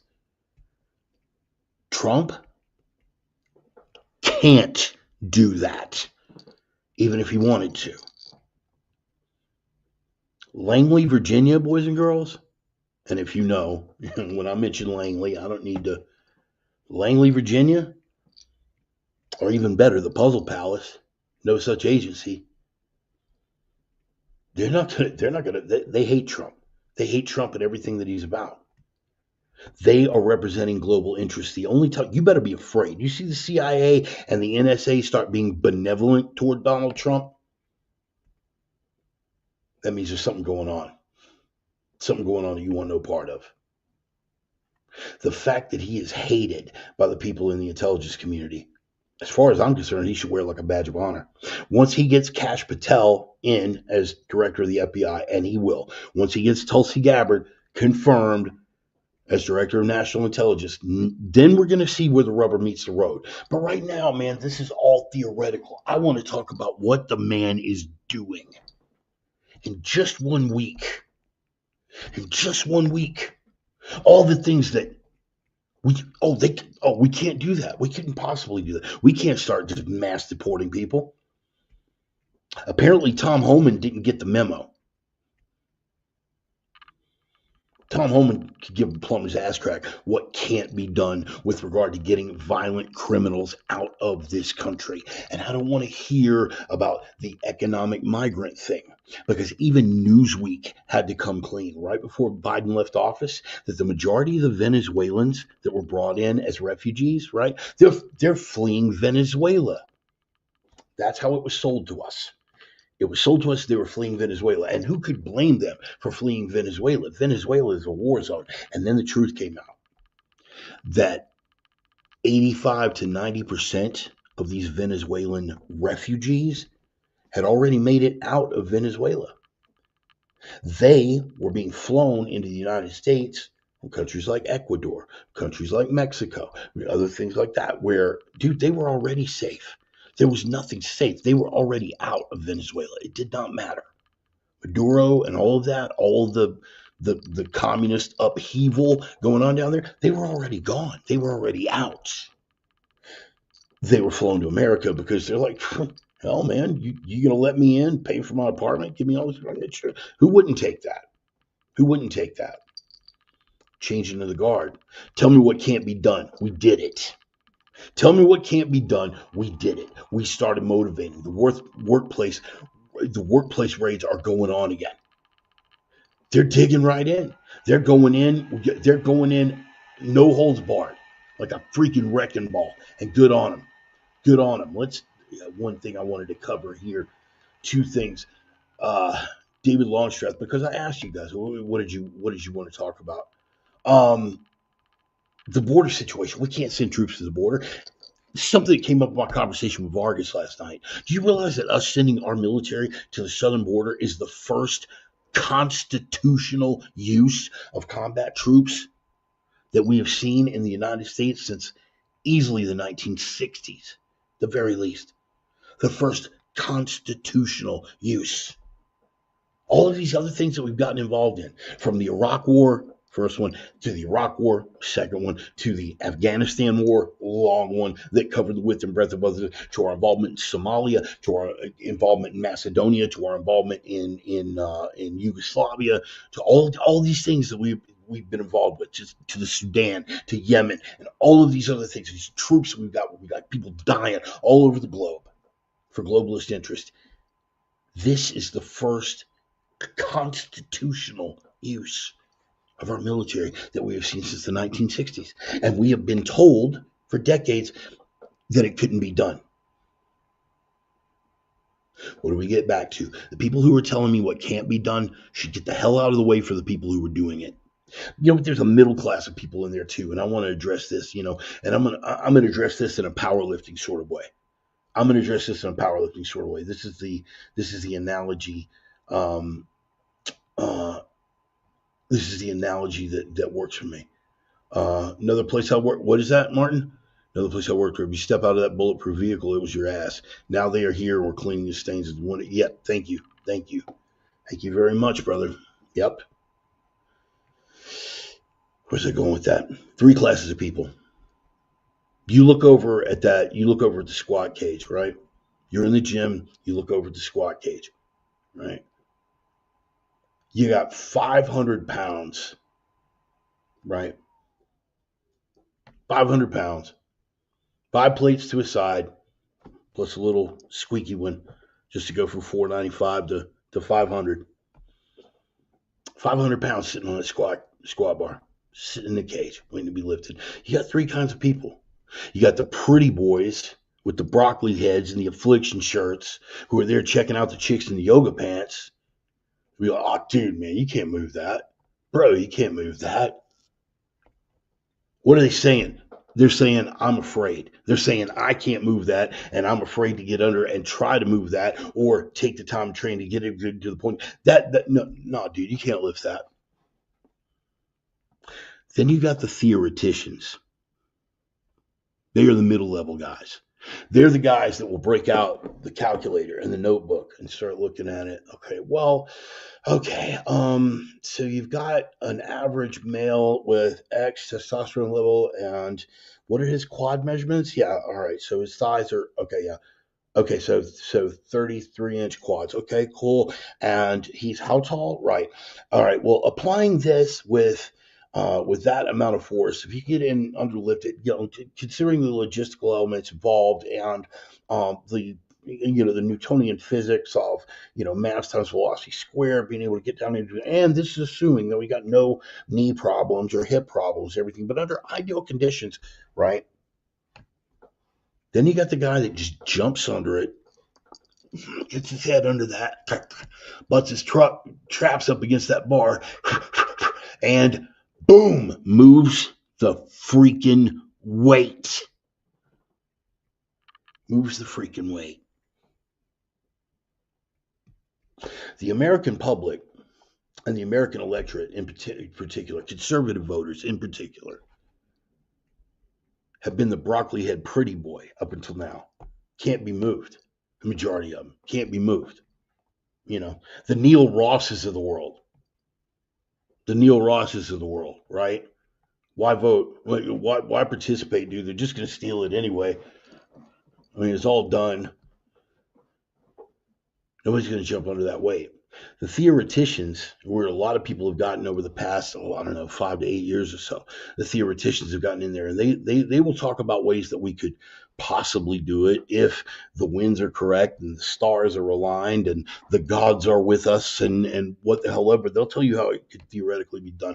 And then you get a guy like Donald Trump who just jumps under that bar and moves the freaking weight. He doesn't wait for the theoreticians with their notebooks to come back with their polls and with their study groups to figure out who's doing what with what. He gets under it and moves the weight, or gets under it and falls flat on his face, and the safety catches are the only thing that keeps him from killing himself. And then he gets up. He goes back to the drawing board like he had to do between 2020 and 2024. He gets handed a defeat, and he spends those 4 years starting out with seated leg presses and gradually building that strength up and gradually building that strength up and gradually bringing that strength up and gradually bringing that strength up. And he broods and he remembers the embarrassment of being denied that lift. And he remembers and he lets it pull up and he lets it become motivation. And he does that for 4 years. Then he jumps under there. He says, man, put another plate on each side. And he gets in with a 600-pound squat, gets in and moves the freaking weight for reps. That's where we're at right now. The Donald Trump that stepped in 2024 is not the Donald Trump that stepped in 2016. They will, before this is over with, they will pray for the Donald Trump that stepped in 2016. Because that Donald Trump didn't know anything about Washington, D.C. and the way that things work. He had no idea how tentacular was the reach of the deep state. Tentacular, that's my college word. I got like 3 of those. Tentacles, right? You guys have seen Legend of the Overfiend, right? Manga, whatever. He had no idea the reach. He had no idea the fact, and couldn't have cared less. Couldn't have cared less. He's going to get it done. He found a way to get it done. He was still, in spite of all of the obstacles that had arrayed against him and the obstacles that he put in his own path by trusting people like John freaking Bolton, he was still pulling it off. You imagine that? And then there was the rigging of the 2020 election. Discussion for another day. Regardless, they should have they didn't realize they were shooting themselves in the foot. If they would just let that play out, they'd be done with him by now. One way or the other, they'd be done with him. Now, it's become a cultural phenomenon. And the guy that's coming in, this is the thing. So after 2020, this guy's coming in, and he has got the game plan from day freaking one. They gave this guy 4 years to brood on this. He had it blueprinted from day one. You understand? Again, not deifying the man, but let's examine where they had placed him. Let's examine the type of person that he is. And when he walked in, he had that freaking blueprint. And he was ready to take it either way, bro. And I think he remains ready to take it either way. Do you remember Eisenhower at D-Day? He had 2 speeches drawn up. He had the victory speech, and then he had the other speech. One that he just kept folded in his pocket. If the D-Day invasion would have failed, he was going to accept full responsibility, and he was going to step down and resign. Now, Trump's not the kind of person that's going to step down and resign. Come on now, let's not get it twisted, okay? But he's already got that. He's already got that figured out too. And the beauty of it is, if he fails, if all of these things, these bold things that he's trying to execute, it all fails. If Neil Ross turns out to be right and the deep state's just got too much stroke and it's all going to fall to hell anyway and they're just going to cheat him out of it or they're just going to put a bullet through his head or any of the other things, okay, assuming they don't kill him, he has to go back to being a multimillionaire with a hot wife. Gee, that's got to suck.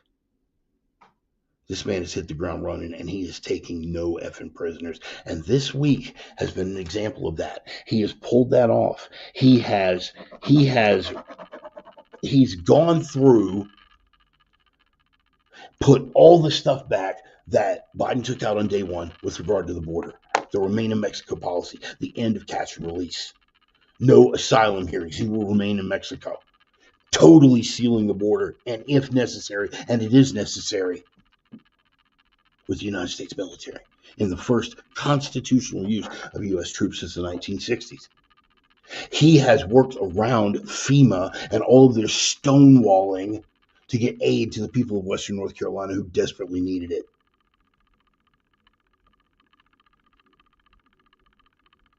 You're resisting what exactly? Doesn't matter. This is the point. He had trusted all of the wrong people. He is not going to make that mistake again. And the people that he has surrounded himself with now, at this point, have earned his trust as individual people before they ever got involved in the political process. Everything that he's done in 1 week. Ponder that. 1 week.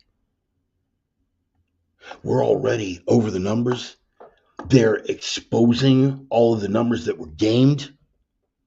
They are exposing through not the legacy media who will never touch it, but through platforms like Rumble and platforms like X.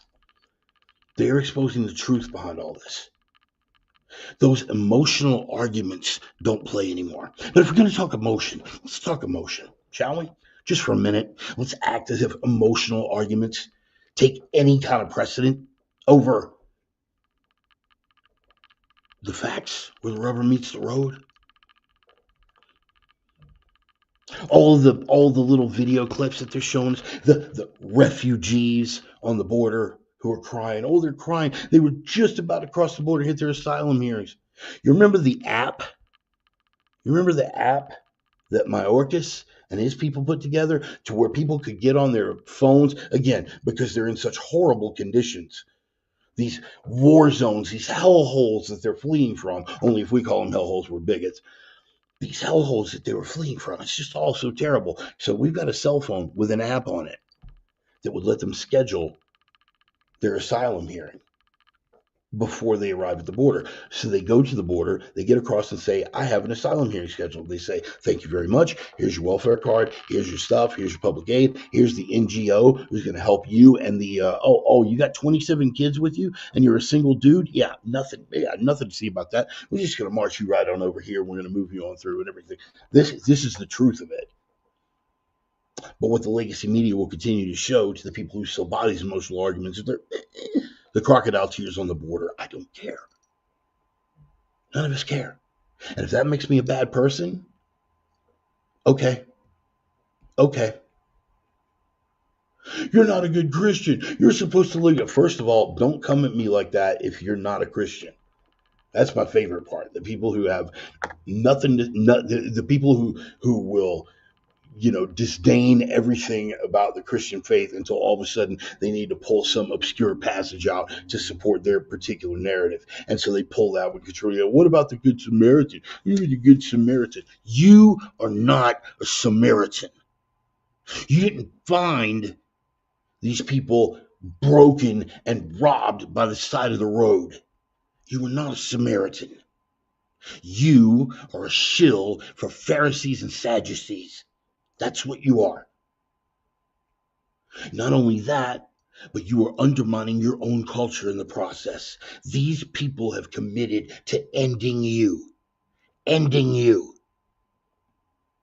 And you are facilitating their entry into this country. I'm talking with regard to the criminal element.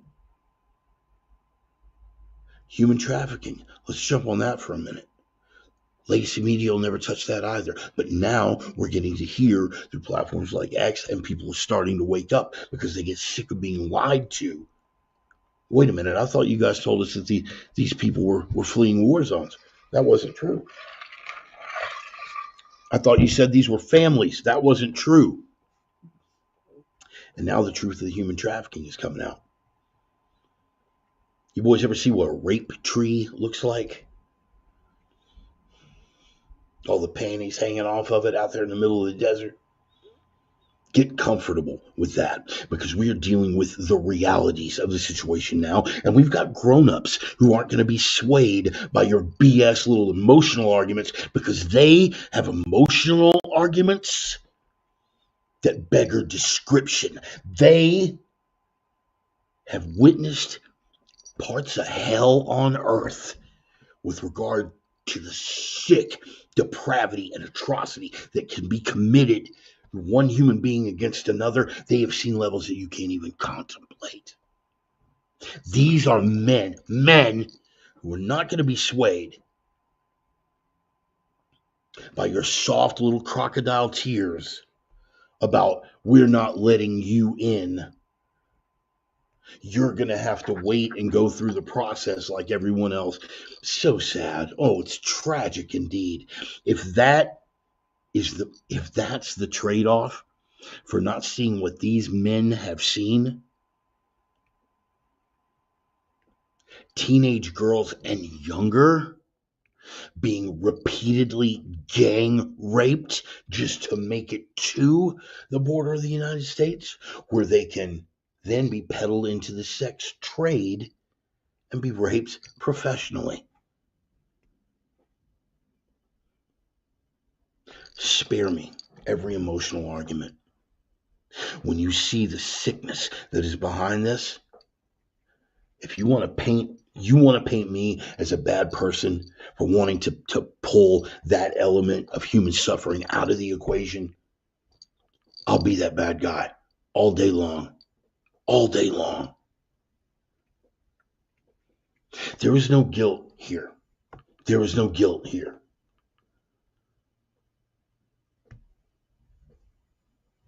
Right, no kidding. Right, thank you. Put 530 on L-swing. You lift it for 2 weeks, take the 30 pounds off, squat to 500, and get a new PR. Yes, sir. That'd be another way to go about it.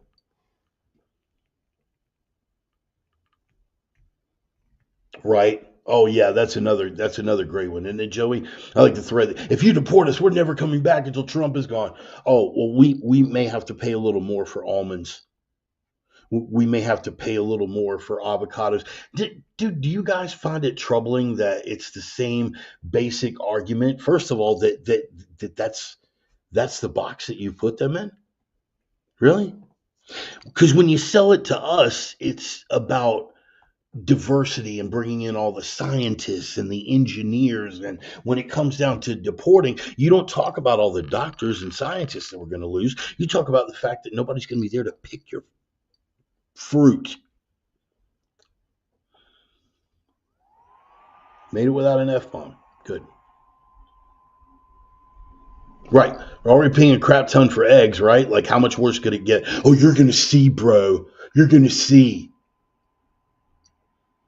I look forward to it, because if that is the trade-off for not having to deal with another Laken Riley again, or at least it not being such a routine occurrence that it doesn't even raise an eyebrow anymore. Talk to some of these families. You want your emotional arguments. I don't care. I don't care. And neither do the people in charge anymore. And that's the beauty of it. Vargas, I know you know a little bit about human trafficking because of this stuff. Let me tell you a little bit about my boy Vargas, right? I'm gonna give my boy a little pat on the back here. He's a filmmaker, right? Part of his job is being a de facto journalist. Okay? He worked on a basically a docudrama, for lack of a better word, in a madman's world about Elmer Wayne Henley and Dean Corll and the Candyman murders. You guys should do a little deep dive on that. In the course of his investigation, he was given access to all of Elmer Wayne Henley's worldly possessions.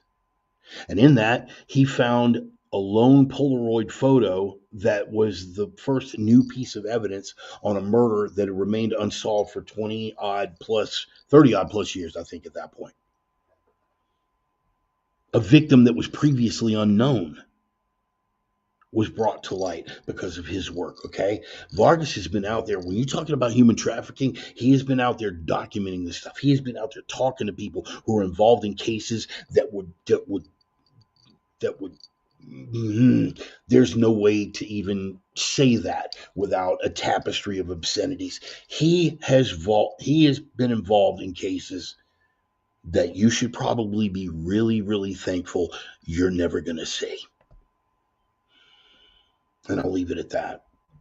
So when he is making comments about this, and the comment that he's making is there are places in the U.S. that broadcast children getting tortured and murdered on the dark web, and they still haven't been arrested. Yet you can pick out the January 6th protesters to throw in jail based solely on cell phone videos. That tells you everything you need to know.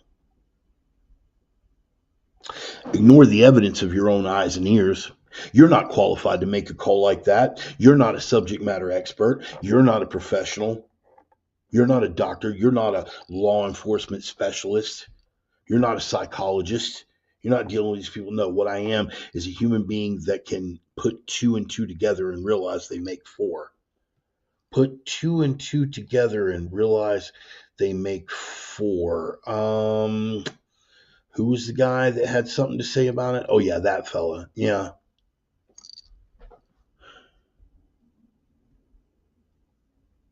Another deflection, and the deflections keep falling. There's no more deflection that are going to hold people off from recognizing the truth anymore, and there's no deflection that's going to prevent a runaway freight train bulling a China Shop president and commander-in-chief from executing these policies anymore.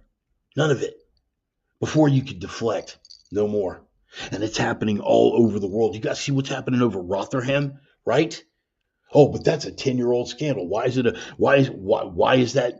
a 10 or 20-year-old scandal, the grooming gangs? Because it wasn't addressed at the time, and it still continues to go on now. And one of the attorneys that ran interference for those people who were doing unspeakable things to pre-adolescent girls is now the British Prime Minister.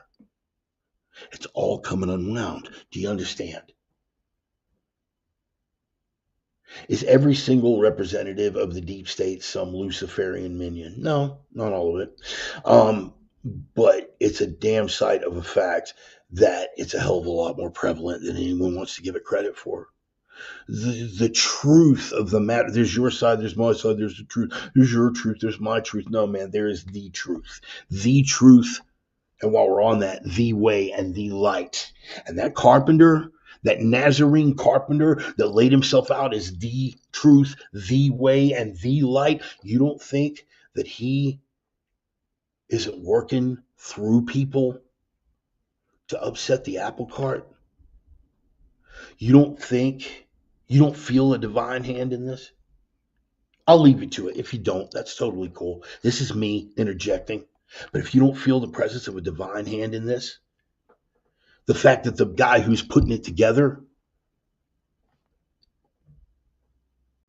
missed getting his brains blown out by 3 millimeters not so very long ago because he happened to turn his head at the right moment. Okay. Coincidence theory? Okay, I give it to you, brother. But emotional arguments are all they have. They are appealing to emotion because it is literally all they have. Well, you know what? We've got some emotions on our side as well. We've got anger. But the anger doesn't come until we have processed the visceral sadness. Why? Because we know about the human trafficking and its prevalence. As the rest of the culture is just now starting to catch on, as the murder of Jeffrey Epstein and the indictment of P. Diddy and all the things going on in Hollywood right now, and Epstein's client list about to be released as soon as Cash Patel starts heading up the FBI, and all the JFK files and the MLK files being released, and all these other things, everybody's starting to figure out what a lot of us already knew. Because we wouldn't listen to their final most important command. We wouldn't listen to the party's command. We would not ignore the evidence of our own eyes and our own ears. Nor would we be cowed into not speaking the truth that we knew, no matter how badly we got ridiculed. No matter how badly we got ridiculed, no matter what picture it painted of us.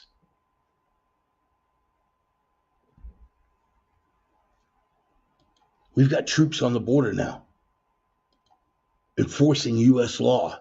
And as a result of that, this isn't about stopping people who are just coming here for a better life. And if a few of those get stopped in the meantime, I'm totally okay with that. If that is the trade-off for cutting the number of fentanyl overdoses in half, I'm okay with it. If that is what it takes to cut human trafficking in half, I'm okay with that. Perfectly logical trade-off as far as I'm concerned. And he's proven that he's got the will to do it. Dennis Weimer mentioned this about the thing going on between us and Colombia. The Colombia and Mexico, they flexed on us a little bit. It's like, ship them back. We're not going to take them back. You can't land your plane here. Okay, cool. 25% tariff on all of your export goods starting right now. And if you don't get this corrected by next week, we'll go to 50%. We'll shut down your whole fripping economy.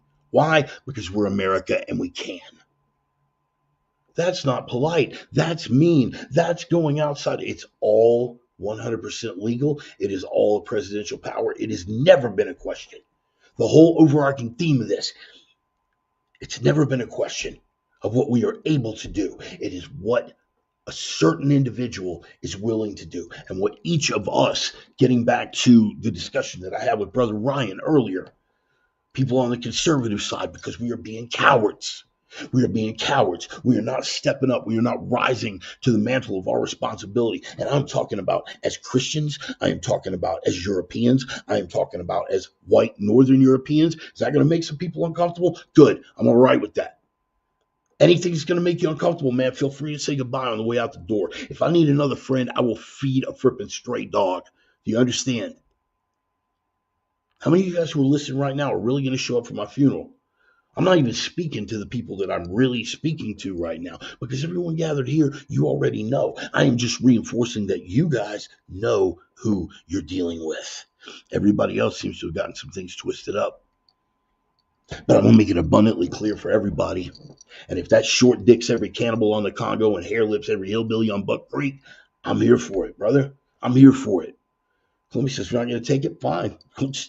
We'll tax the hell out of your stuff. You're going to do what we tell you to do. Why? Because it's the right thing. Oh, let's hem and haw and go through all kinds of hashtag intellectual gymnastics about why this can't be done and why this can't. I don't want to hear what can't be done. Focusing on what can't be done is what got us into this mess. We finally got somebody in there who focuses on what will be done. Has the balls in the spine to back it up. And as long as he stays within the confines of the United States Constitution in the process of doing what he needs to do, I'm here for it, bro. I'm here for it. 110%. I am here for it. All they've got left is the emotional arguments. Why? Something that came up in the conversation that I had with Vargas.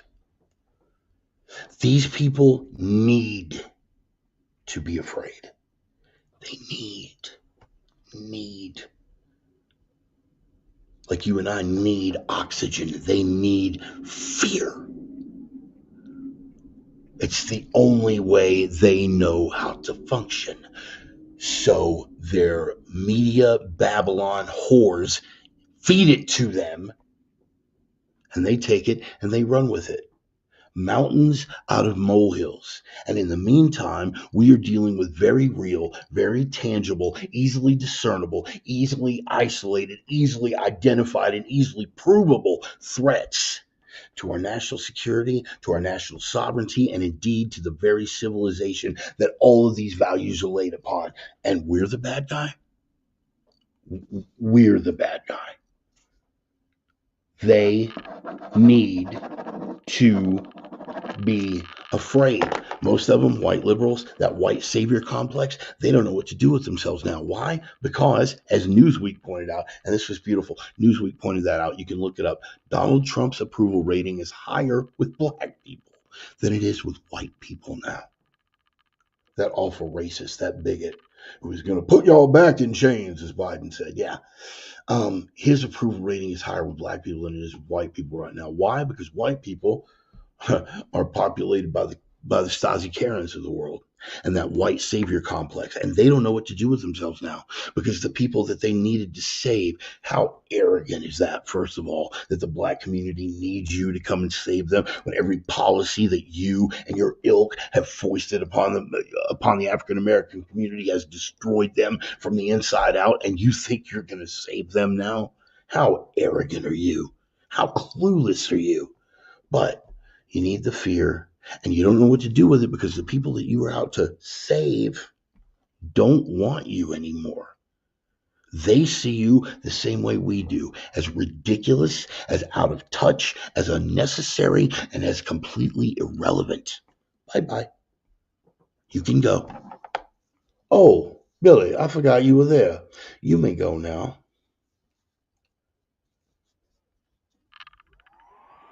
It's all emotional arguments because all they have left are those emotional arguments. And this is my favorite one. Speaking as, and this is for my brothers and sisters in Christ. Anybody else not interested, feel free to tune out. I'm totally okay with that. Totally okay with that. I want to make sure that I cover this. Recognition and patterns. You have the objective versus the subjective unconscious, and we talked a little bit about that last week.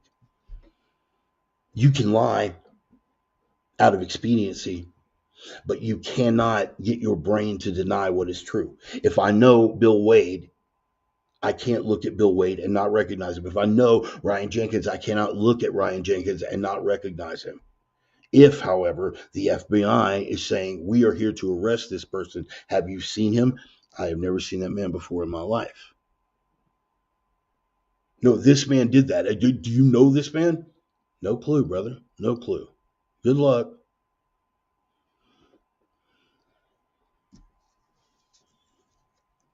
We're butting up against hard truths now.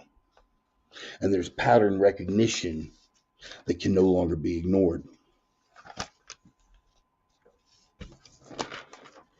But speaking strictly with regard to my brothers in Christ, right? And I want to make sure to cover this. One thing, and I want to get this out before we go into the home stretch here. Cowardice is not tolerance. Do you understand?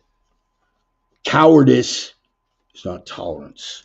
We have been on the verge of tolerating ourselves right out of existence. And now we're hitting back, not just in America, but globally. You are going to see the things that need to be done to save America getting done. You are going to see the things that need to be done to save Western civilization getting done. And you are going to see the people who will make it happen not apologizing for it. No more. Lead, follow, get out of the way. Don't tell me what can't be done. Get the hell out of the way for the people who are actually going to do it. Now, you may not like what they're doing, but you need to be specific. Say that you don't like what we're doing. Don't tell us that it can't be done, because that is no longer something that's going to hold. We've spent decades being told what we cannot do. You should have said, we'd rather you not do this. We really don't like it when you do this, because now that you've made it an absolute and told us that it couldn't be done, we have proven you wrong. God help your mortal soul. You brought this on yourself.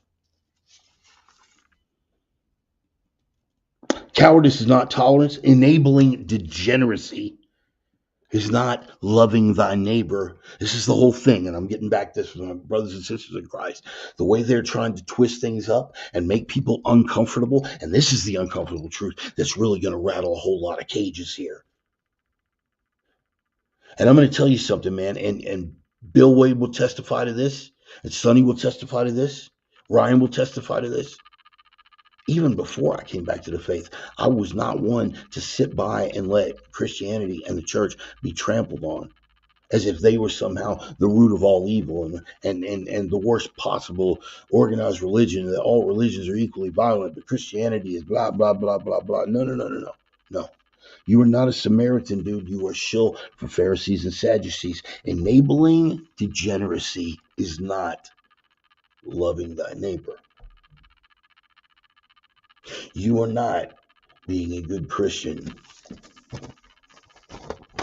by leaving those borders open, knowing what is going on with the human trafficking and every other thing. You want to help people out. There are plenty of missions. The church does missions overseas every single day. You really want to go help the poor? Take your fat, comfortable suburban ass out of your home. Go to a church. I know that's going to rattle you because churches are bad. Put your ass on a mission. Let me brag on my wife for a minute. I love Charlie. She has not 100% come home to the faith, but even without the benefit of faith, she has put her ass on the line with Austin Smiles to go and perform corrective facial surgeries on children in these third world countries. Not because Jesus told her to do it, but because that's who she is. You understand that? This woman, I got to brag on her, dude. There's a lot of growth that has come from me on a personal level and trying to be more open even before my return to the faith. She wanted to see the world be a better place when I just wanted to watch it burn. All right? I say all that to say this. For you people who are talking about how we're terrible people, let alone terrible Christians, for not just throwing the border wide open and let things continue business as usual. If you are legitimately that concerned about helping the poor, whether it's a matter of faith or whether it's a matter of conscience, there are more than enough opportunities for you to go to those countries and help those people.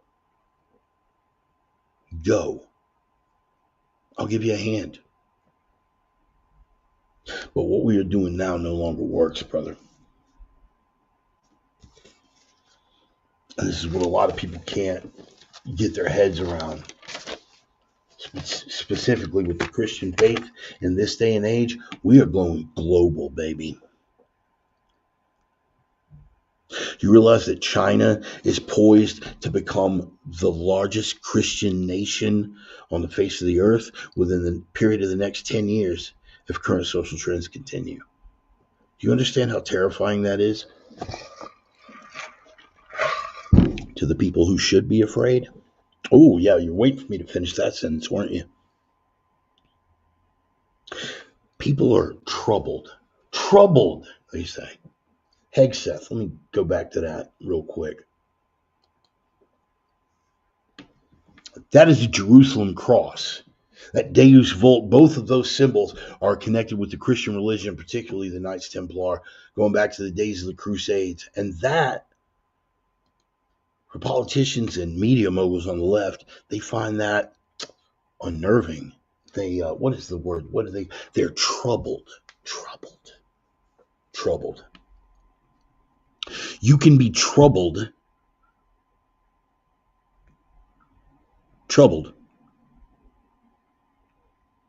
by a person wearing his faith on his sleeve, Deus Vult. You can be troubled by that, but not troubled by another religious organization putting grooming gangs in your backyard. You can be troubled by a man with a Jerusalem cross being a representative inside the bounds of the federal government and restricted by all laws and policies thereof. But you'll leave the border wide open and act as if there's nothing troubling about radical Islam and all the acts of violence. They have sworn that once they are done with the Sunday people, once they're done with the Saturday people, they're coming after the Sunday people.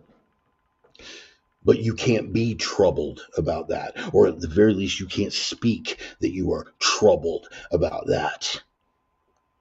There's going to be a lot more to be troubled by pretty soon, boys and girls. We have finally come to the realization of exactly where we were. It's the same thing that you've heard, my hashtag, I have never wavered. Same thing you've heard me rant and raving about since before I came back to the faith. So leaving faith completely out of the situation. Christendom is the anchor. Christianity and Catholicism is the anchor of Western civilization. Go ahead and miss me with that Judeo part. Go ahead and miss me with that, okay? Because as long as the Talmud says he is boiling in excrement for all of eternity as a false prophet, you can go ahead and miss me with that Judeo part, okay? Christ wasn't the Savior, Christ wasn't the Messiah. As long as that is their professed stance, you can go ahead and miss me with that Judeo part.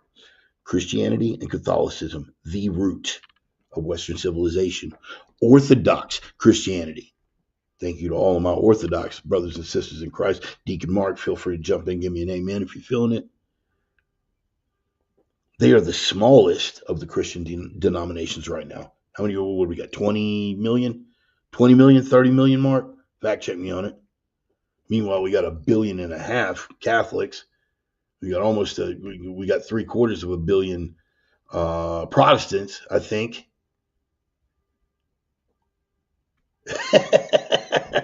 I'm not even going to put that up, Josh, but thank you.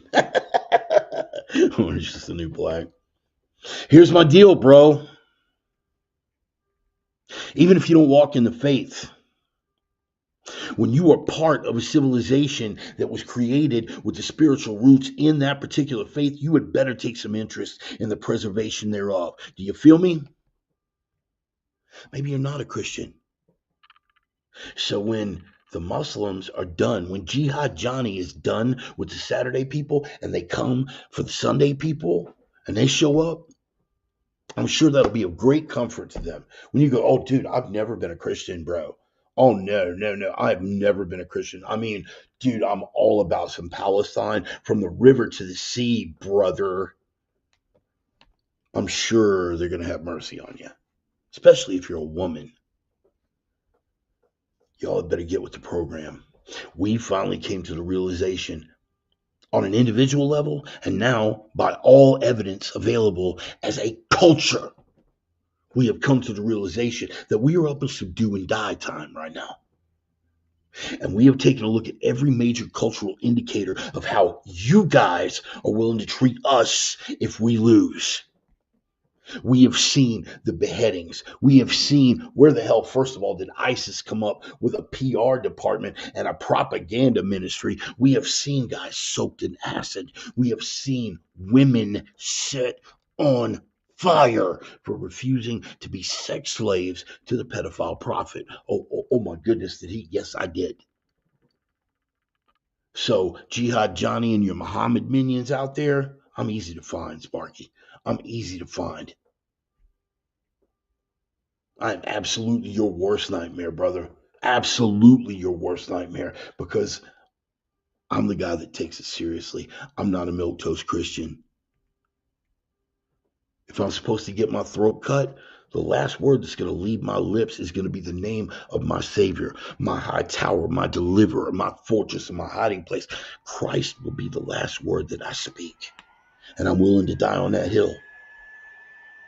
Now, I know that if you're hardcore radical Islam, that all that does is put us on even keel, even playing field. But you're not used to it. Why? Because Christianity in this country has gotten weak. Chicken and egg is one feeding the other. Has the culture gotten weak because we've lost touch with our faith, or has our culture gotten weak because the faith has lost touch with its own strength, its own roots? That we have gotten persuaded by someone outside of ourselves, some adversary, maybe. Someone who's skilled at weaving a tale that gets our own consciousness twisted up, that we forget who we are. I mean, it would take someone, it would take just like a father of lies to come up with that level of deception. And I see you nodding your head, Ryan. I see you nodding your head, and it's cool. But you know what? You cannot put the blame on the father of lies for that, because for him to create the lie is one thing. For us to accept it as our own truth, that is on every one of us. So as Christians, we need to hold ourselves to account. And what that means right now is that we've got to step up to the mantle, because for whatever reason, Lord God, I thank you so much. I am eternally grateful for whatever reason. In the same sense as when the Nazarene hung on that cross to buy our redemption. There was no, thank you. The faith has lost touch with its strength. Absolutely, brother. Absolutely. And it's time for us to get it back now. It's time for us to get it back. And if anyone isn't down with that program, feel free to step. Let the doorknob hit you with a good Lord split you, brother. Because we don't have time anymore. We have come together to realize what is at stake. We have come to realize that we are already buttoned up on overtime. We are going into extra innings, whatever sports analogy you need. We are in the championship rounds if we're going to go boxing. We have finally accepted things for what they really are, rather than the lie that's been sold to us. And we are ready to address it on those terms. Now, everybody on the other side is like, oh, gasp. I expect them not to know what to do with it. The guys I get bent out of shape about are the ones that walk out with that cross on their shield and they want to act. They want to act indignant about it. Bro, this is painting Christianity in like such a bad light, dude. I guess you'd rather be dead than racist. I guess you'd rather be dead than tolerant. I guess you'd rather be tolerant. I guess you'd rather be tolerant and dead. More to the point. Brother, the only way that we are going to be able to have the higher level discussions is if we are still drawing breath to speak, which means that if Western civilization doesn't survive, that's it. If America doesn't survive, that's it. Now, I have faith in the divine plan. I have faith in the scriptures, which is why I'm going in optimistic. Because I believe we're about to step up to the mantle of what we've been anointed to do and the position that we are going to hold in this cultural shift. We are going to step up and we are going to save it. And we are going to be hated and we are going to be called, ironically called everything but a child of God for our trouble. But we've got to step forward and we have got to step forward furiously. I have some action items right here too. Actions. No more legacy media. None. None. Cut it out of your life. You need your Fox News fix? Too bad. It's gone. You like Hannity? Sorry for you. Good grief. Sean freaking Hannity. At least he trains. At least he trains. I got to give him that. The man actually trains. I got to give him that. No more legacy media. No more legacy media. Period. End of statement. Done. Get comfortable watching C-SPAN, particularly now. Because now that President Bull in a China shop is on his roll, you're going to want to watch those hearings. Every time a nominee is considered, you want to know how the discussion actually went. Not what these lunatics like that Maddow fella are going to be telling you about what happened. You want to see the hearings. You want to know that when you hear your grazer friends talking about Trump did this awful thing and Pete Hegseth is just the most terrible man, you're going to be able to go through your little mental Rolodex and say, hey, dude, I was watching those hearings. I saw that. He didn't say that at all. Get comfortable watching C-SPAN. Get comfortable with documentaries. Get comfortable with, and I'm going to recommend one right here, Salem Online. Salem Online, for you guys that are of a conservative bent, check them out. Most of their stuff is free, and the stuff that you have to pay for is well worth the price of admission, man. Salem Online, check them out. Get comfortable with documentaries. Take advantage of the people that are still hanging on to free speech and the platforms that are still hanging on to free speech. Who am I talking about? You know what I'm talking about. I'm talking about my bro Elon and X. I'm talking about my bro Dan Bongino and Rumble. I'm talking about any of the new ones that are coming down the pike. Keep your eyes open. You should be spending more time on Substack than you should be on Pornhub, okay? Sparky, you with me on that? Get comfortable in recognition and people that try to tell you the truth. Start to embrace them and be unafraid to speak it. When they tell you to be afraid of someone, your first question is what? Why? Why? Why are you telling me to be afraid of him? Pete Hegseth. Why should I be afraid of him? Because he's got Deus Vult tattooed on his bicep, and Crusaders used that word when they were killing Muslims. And I'm supposed to be afraid of that? What?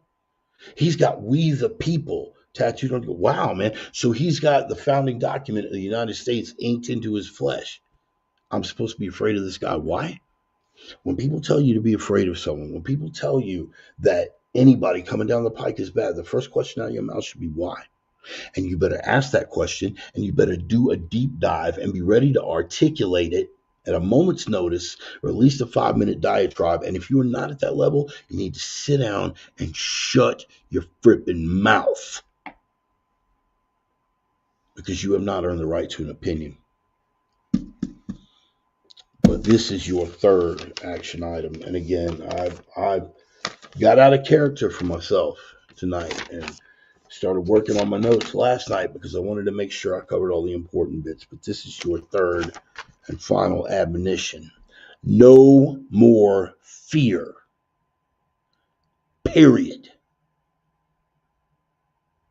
There's a lot of misuse of terms that end in the word phobia. Okay? Phobia. Phobia is an irrational fear. When you find something reprehensible because you have seen what it brings out of people or you've seen what it is capable of, that is not a fear. That is, what was the R word? Recognition. That is disgust. That is not fear. Fear should not be in your vocabulary. Should not be. You better have a method for addressing it. But 365 times in the scripture, we are admonished outright, do not be afraid. Lose the fear.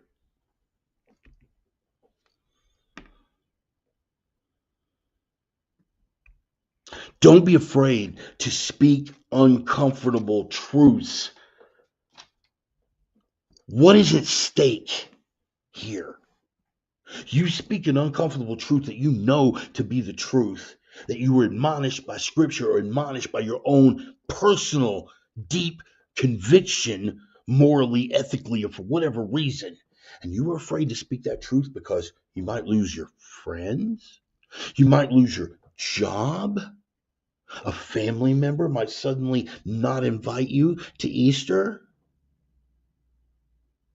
Brother, if I need another friend, I will feed a stray dog. If you can't speak the truth, let me ask you something. You gonna deny Christ in a pinch? All those people that say I would never accept it. I would deny the mark of the beast even if it meant my life, would not deny a vaccine jab because it might could have cost them their job. So if you are going to stand there when the stakes are nothing, if I can't count on you to speak the truth, if I can't count on myself to speak the truth, when the most I'm going to lose out of it is a friend, a job, or a family member,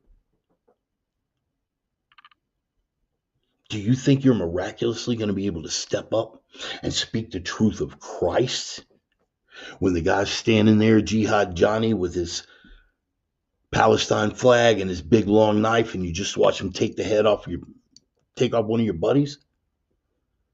You going to have that strength then? So you better get used to it now. Speak those uncomfortable truths.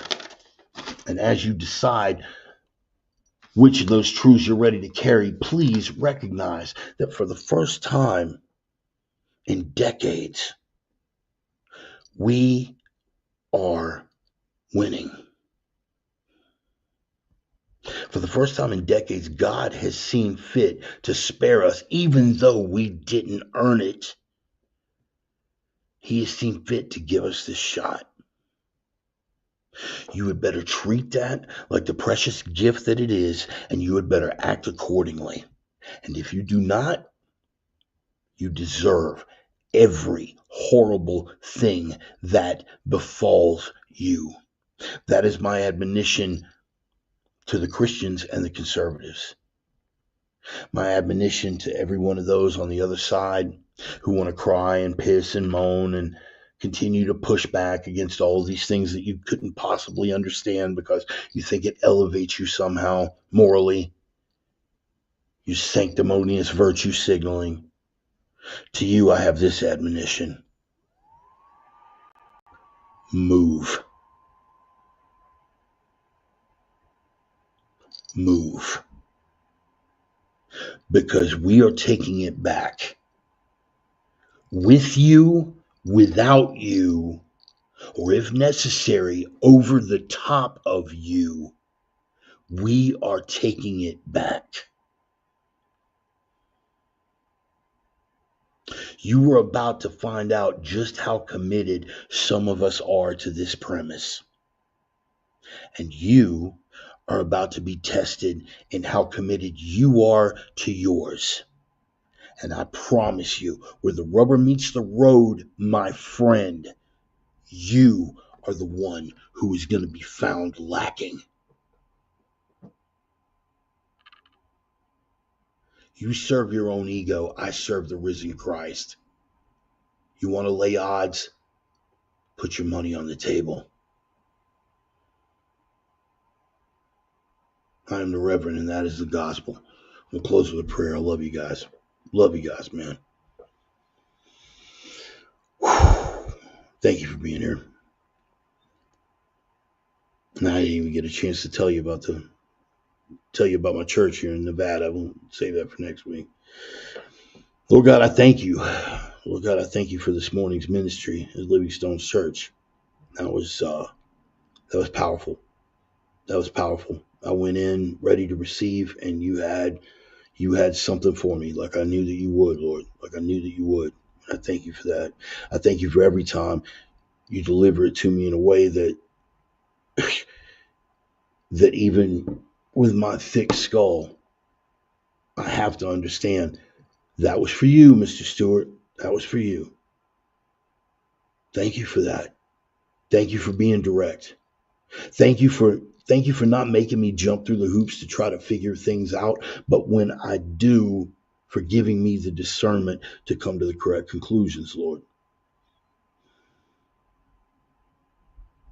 Thank you for everything that has gone before that has shaped my wiring and my worldview to the point where I don't need to be reminded to not be afraid to speak, because I don't know any other way to be. For people out there that are sitting on a fence, Lord, for people out there that they're holding back a little bit because they think they have something to lose, let them understand what the stakes really are. That these small things that they are so inordinately worried about risking or possibly losing are nothing compared to what happens when we lose it all. And let them know that this is not hyperbolic, Lord. Let them know we really are on that verge, that we're lucky we've got the opportunities that we do to take that last stand. Lord, let us not squander it. For any of these people who are out there who are maybe questioning right now, Lord, I know we got folks out there that don't share the faith and not least bit interested, and that's fine. That's fine. Because as long as they will stand with the West, and as long as they will stand in strength and in truth, I will stand beside them, Lord. But I ask that while you stiffen their spine, you soften their heart. Not all these people are going to be as hard to reach as I was. But if you can use me as a vessel, I hope that in some small way I can bring some people around, Lord. I hope that in some small way I feel called. Let me live up to that calling. Let me live up to that anointing. Let me live up to that admonition. Do your work and serve your will here in this world. Because I believe we are coming into the home stretch. I believe we are coming into that final fight. I believe it with my whole heart, Lord. And we need all hands on deck. People are willing to stand. They can be willing to stand. But I want them to stand in truth, Lord. I want them to stand in truth. I want them to have that connection. I want them to feel. I want them to feel. You know, we talk a lot about that peace that passes all understanding, but once you've experienced it, man, there's no way to even do that justice. That description falls so short, man. In my walk with Christ. I have never cried so readily and so often in all of my life, and yet still felt as confident and fearless and completely at peace. In my whole life, I've never experienced that. I would that everybody had the chance. And so I'm going to keep working.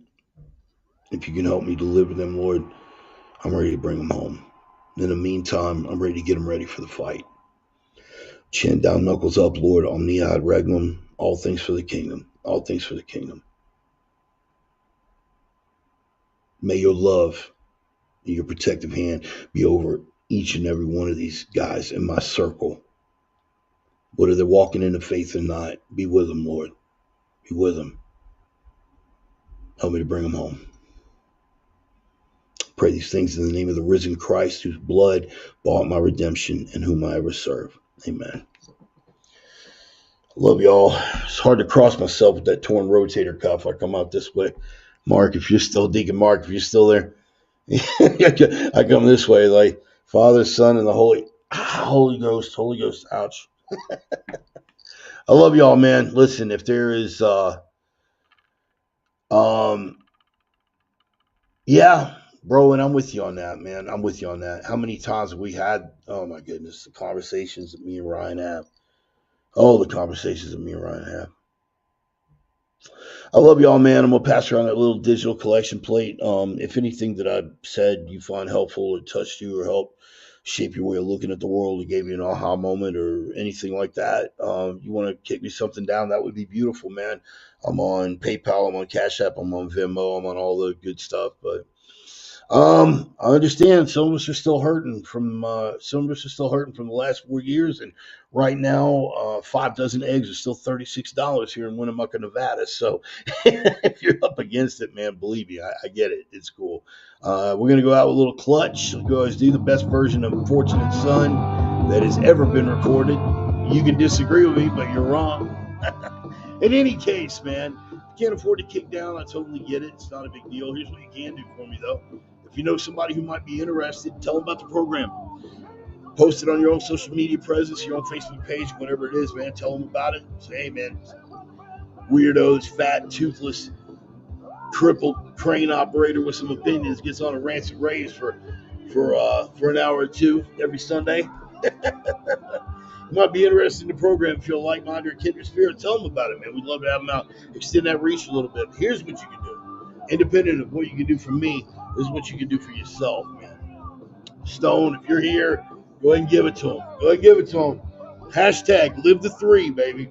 Live the three. What are you talking about? The three prime directives, guys. The three prime directives. Reverend Bart's rules for life. Directive number 1, signal and noise. The signal to noise ratio in the modern cultural discourse right now is all jacked up. It's nothing but noise, noise, noise. The noise is distractions. The noise is lies. The noise is deceptions. You have got to be the signal, which means you've got to speak not only the truth, but the relevant truth. The relevant truth to the things that are going on. You have got to be that signal that breaks through the noise. We're living in a world of darkness, man. They'll try to smother you with that darkness. Nothing but darkness. Let me thinking there's nothing but darkness. Cloud your judgment. Cloud your brain, man. They will try to demoralize you, dehumanize you, emasculate you with that darkness. You have got to be that light that punches through the darkness to the other side so that other people can see it. In that long-lasting darkness, you've got to be that light and be able to carry that light through to be a guide for others. Third rule, the iron rule, the final rule, the most important rule, strength. You've got to be strength in a world full of weakness. And it's not just here. This kind of strength is cool, but it's got to be here. It's got to be here. And you know it's got to be here. Why? Because without strength, none of the rest of it matters, man. None of the rest of it matters. If you don't have strength, you're not going to be able to punch that signal through the noise. If you don't have strength, you're not going to be able to punch that light through to the other side of the darkness, or the endurance and tenacity to carry that light through a long-lasting darkness.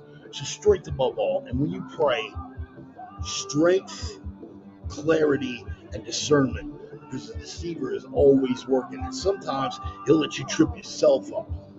Strength, clarity, and discernment always, man. Boss man's got the plan, Carpenter's got your back, and I love each and every one of y'all, man. Thank you for being here. God bless you, everyone. Take care of yourselves. Take care of each other. Chin down, knuckles up, man. Tearing up into the fight, and we are going to win this thing. God bless you all, man. Love you. See you next Sunday.